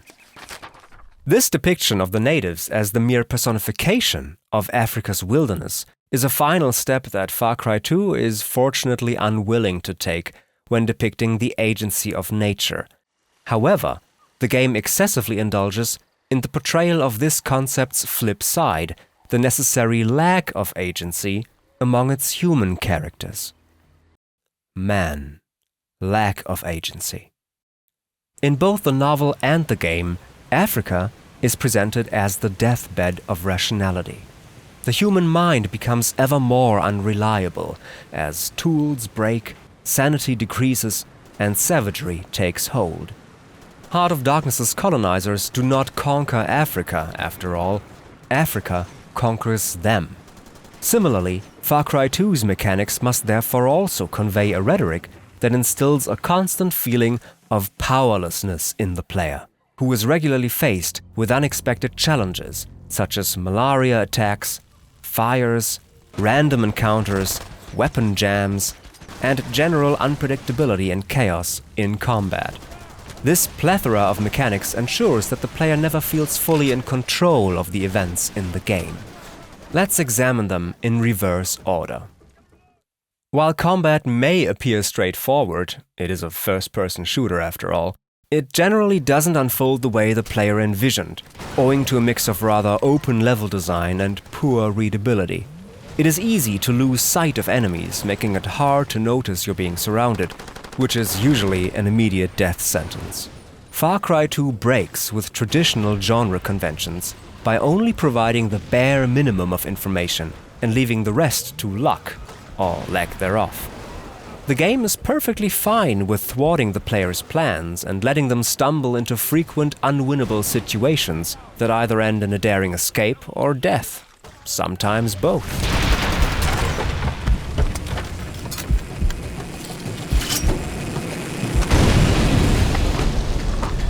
A more tangible source for disruption and frustration are the game's various tool degradation systems. Your first job after the game's intro, for example, is to repair a car in order to be able to move around at all. Things being constantly broken or in need of repair is in line with the concept of a world beyond civilization, where all tools cease to be trustworthy, turning against their users in the most dire situations. Homo faber, the illusion of a rational subject, faces his greatest nemesis, the wilderness, the metaphor for the irrational, where people are no longer agents, but patients. In the novel, the steamer that Marlowe is in charge of repeatedly breaks down and must be repaired, at one point leaving him and his crew waiting for months to receive a shipment of rivets to fix the hull, while they slowly descend into madness. I slapped him on the back and shouted, "We shall have rivets!" He scrambled to his feet, exclaiming, "No! Rivets!" as though he couldn't believe his ears. I don't know why we behaved like lunatics. I put my finger on the side of my nose and nodded mysteriously. "Good for you," he cried, snapped his fingers above his head, lifting one foot. A dark figure obscured the lighted doorway of the manager's hut, vanished. Then a second or so after, the doorway itself vanished too. We stopped, and the silence, driven away by the stamping of our feet, flowed back again from the recesses of the land. "After all," said the Boilermaker in a reasonable tone, "why shouldn't we get the rivets? Why not indeed? I did not know of any reason why we shouldn't. They'll come in 3 weeks," I said confidently. But they didn't. Far Cry 2 establishes this concept of the maddening failure of technology by means of two mechanics. For one, the player, like Marlowe, heavily relies on vehicles to move around the map. Vehicles that deteriorate over time, going from brand new to rusty and worn, which makes them more prone to defects, decreasing their acceleration until they break down entirely. Any vehicle can be damaged in a number of ways and to varying degrees, and all of them can be repaired, a frustrating process that interrupts travel, wastes time, and exposes one to pursuers, patrols, and ambushes. The same concept is underlined by the weapon degradation system, whereby any gun decays with use, leading to unpredictable weapon jams, sometimes at the most inconvenient of times. And after a number of shots, any weapon will eventually fall apart entirely. They cannot be repaired, but replaced at armories scattered across the map. Like stations in Heart of Darkness, they present minuscule enclaves of civilization that allow the protagonist to restock essential supplies for his otherwise limited expeditions into the wilderness. However, among all the weapons and upgrades on offer at these armories and gun stores, the protagonist is never allowed access to gadgetry that would trivialize the potential threats, nor can he erase any threat for good. The map, unlike those of the sequels, cannot be conquered. Guard posts are constantly repopulated, and enemy encounters only turn more dangerous the longer the playtime runs on, ensuring that one unaware moment will always lead to immediate death.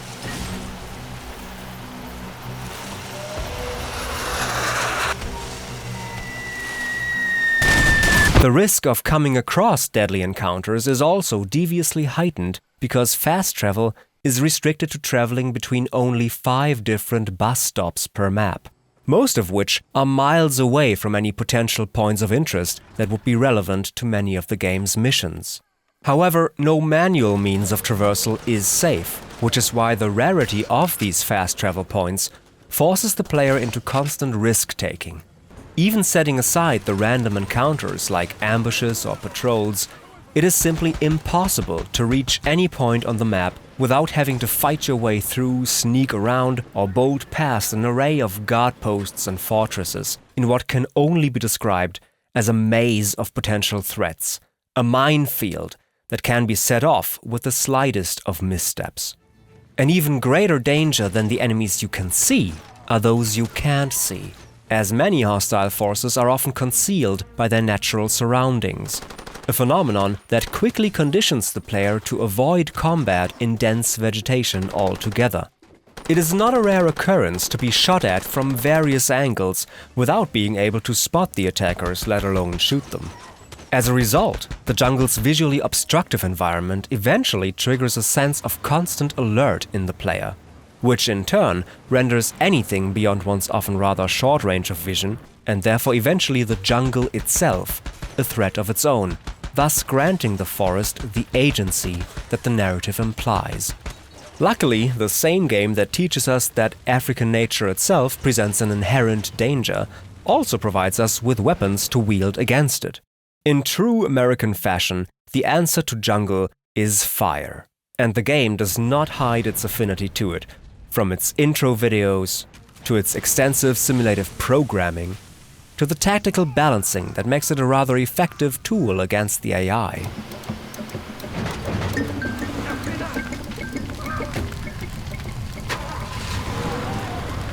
Sticking with the theme of losing control, however, fire can easily become a trap of its own.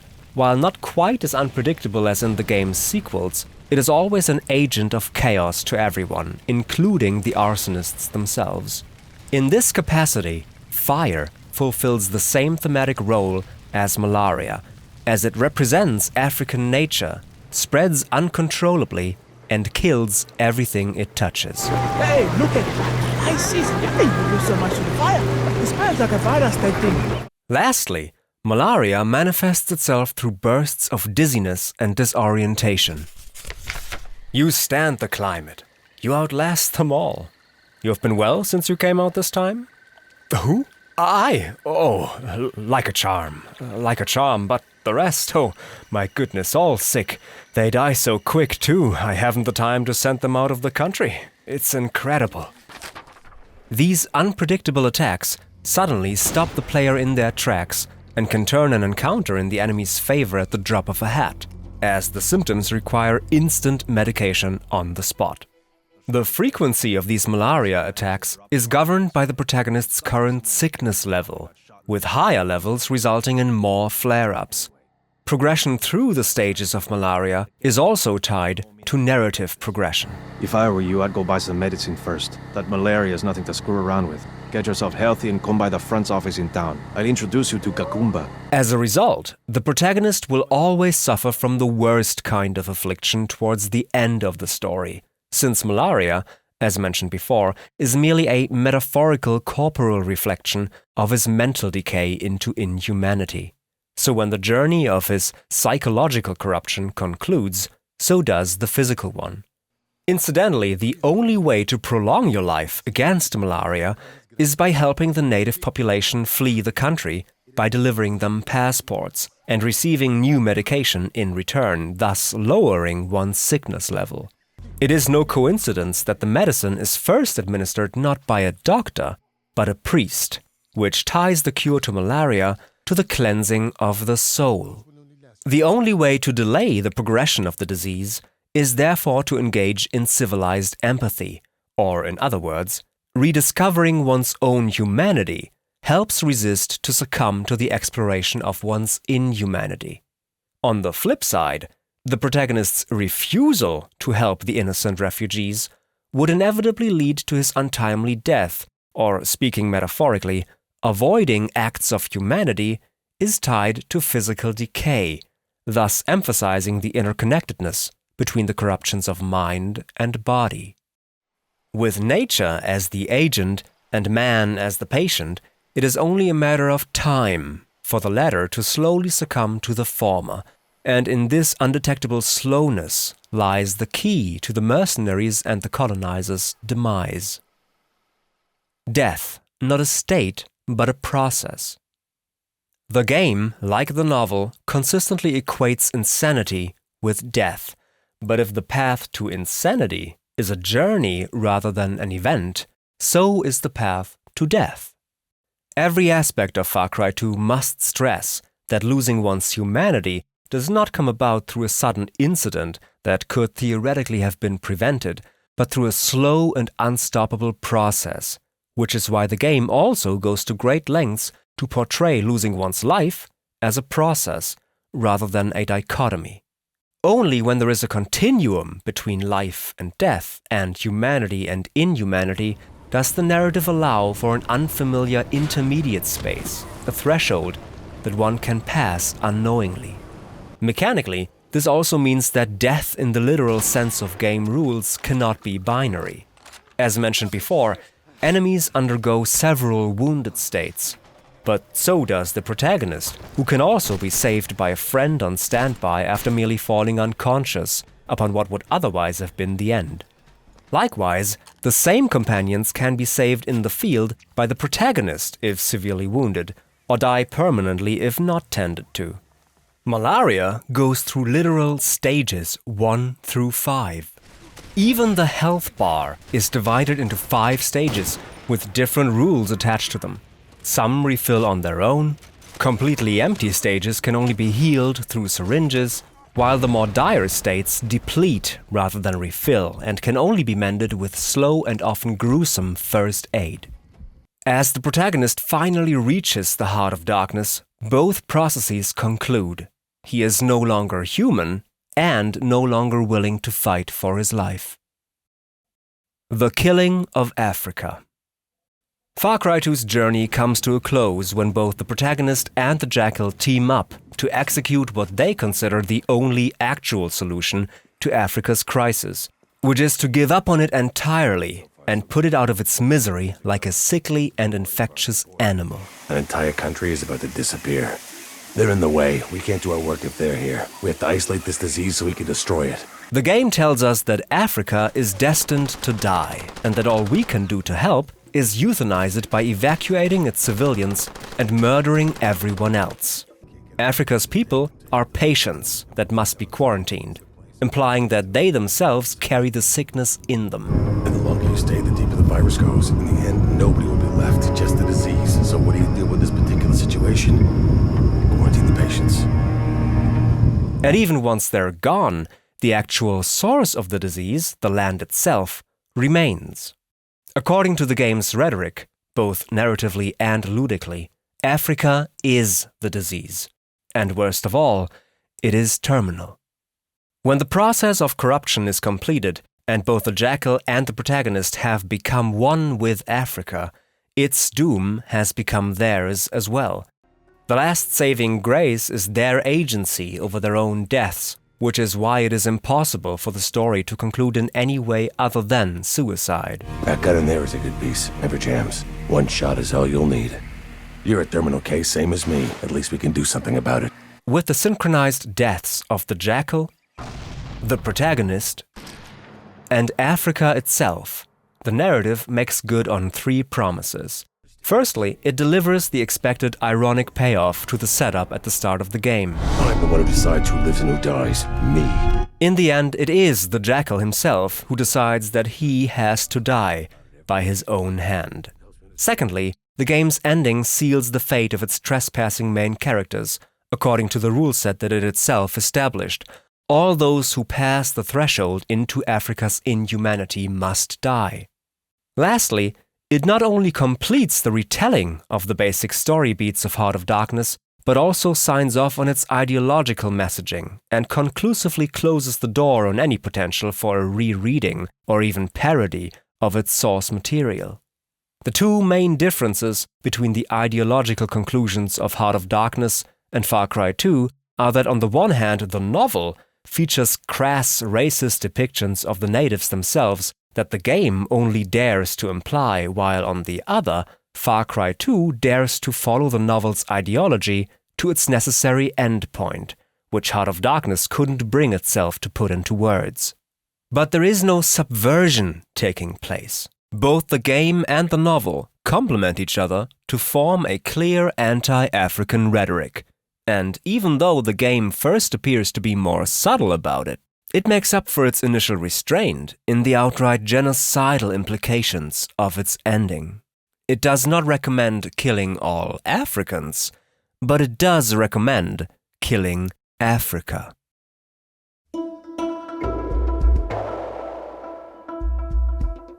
On the ideological surface of both Far Cry 2 and Heart of Darkness lies an age-old critique of colonialism. To tear treasure out of the bowels of the land was their desire, with no more moral purpose at the back of it than there is in burglars breaking into a safe. These militia will come into our country, steal everything, and they leave us nothing. In referencing the novel, the game had the opportunity to approach this setting from a post-colonial angle, but in trying to elaborate on its narrative without understanding the underlying ideology, like Heart of Darkness, Far Cry 2 simply perpetuates the colonialist mindset instead of subverting it.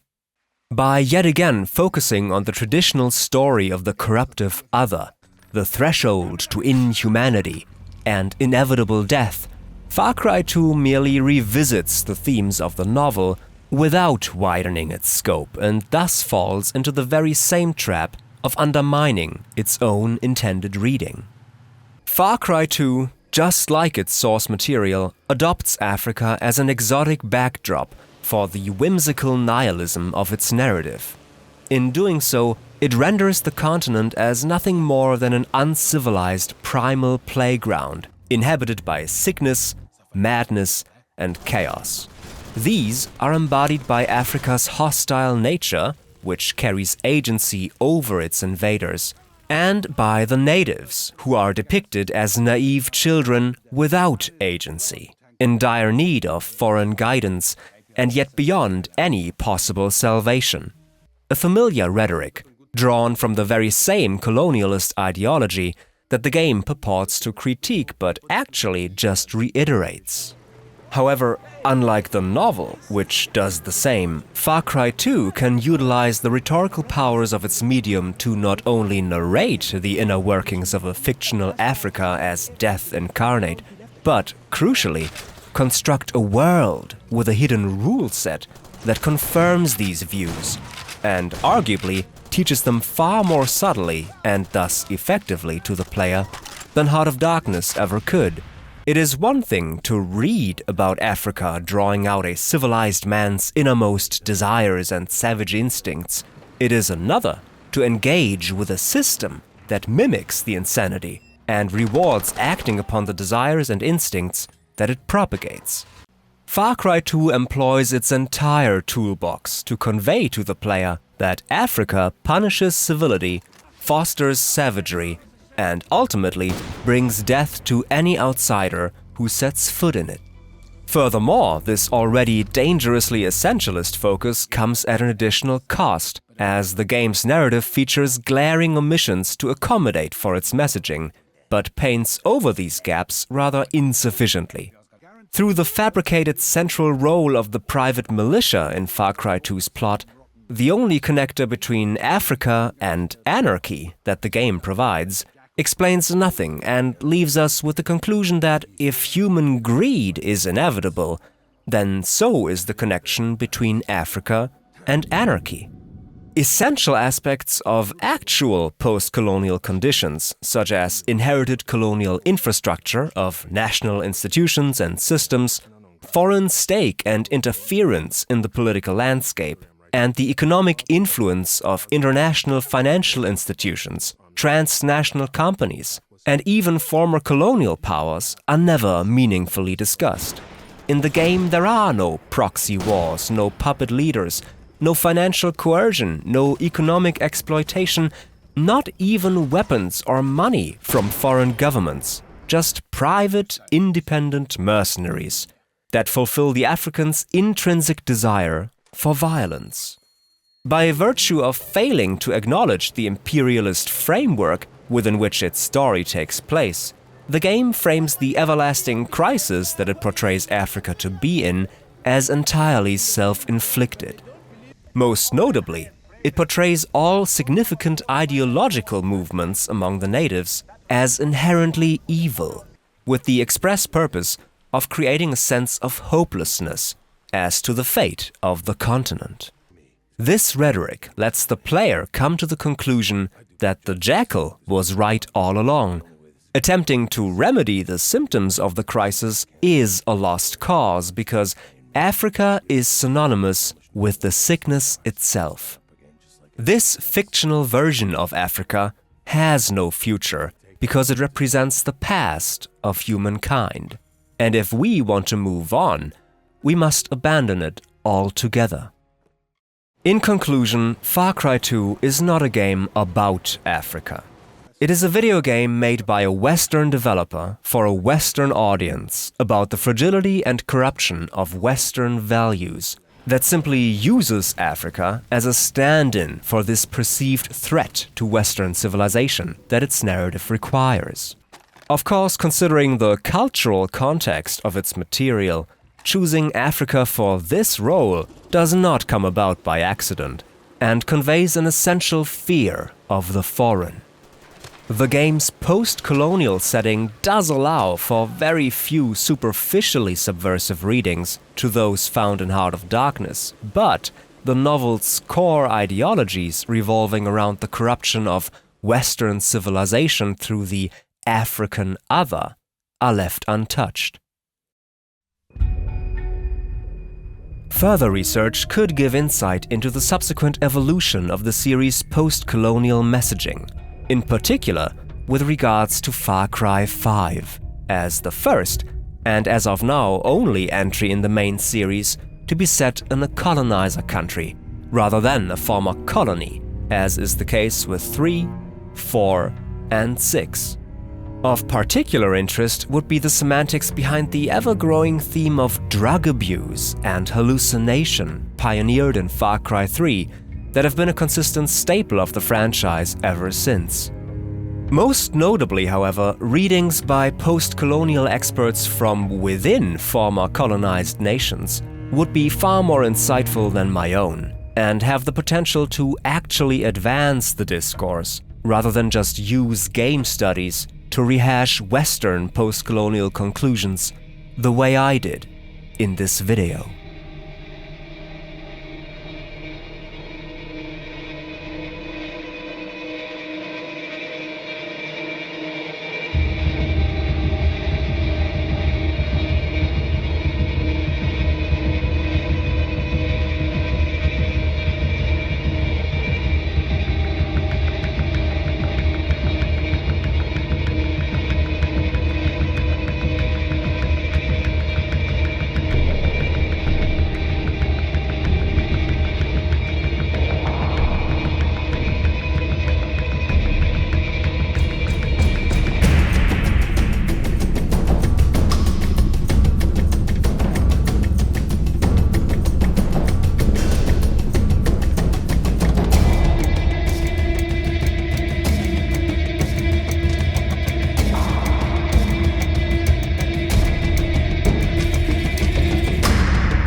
thank you so much for watching. It really does mean a lot to me.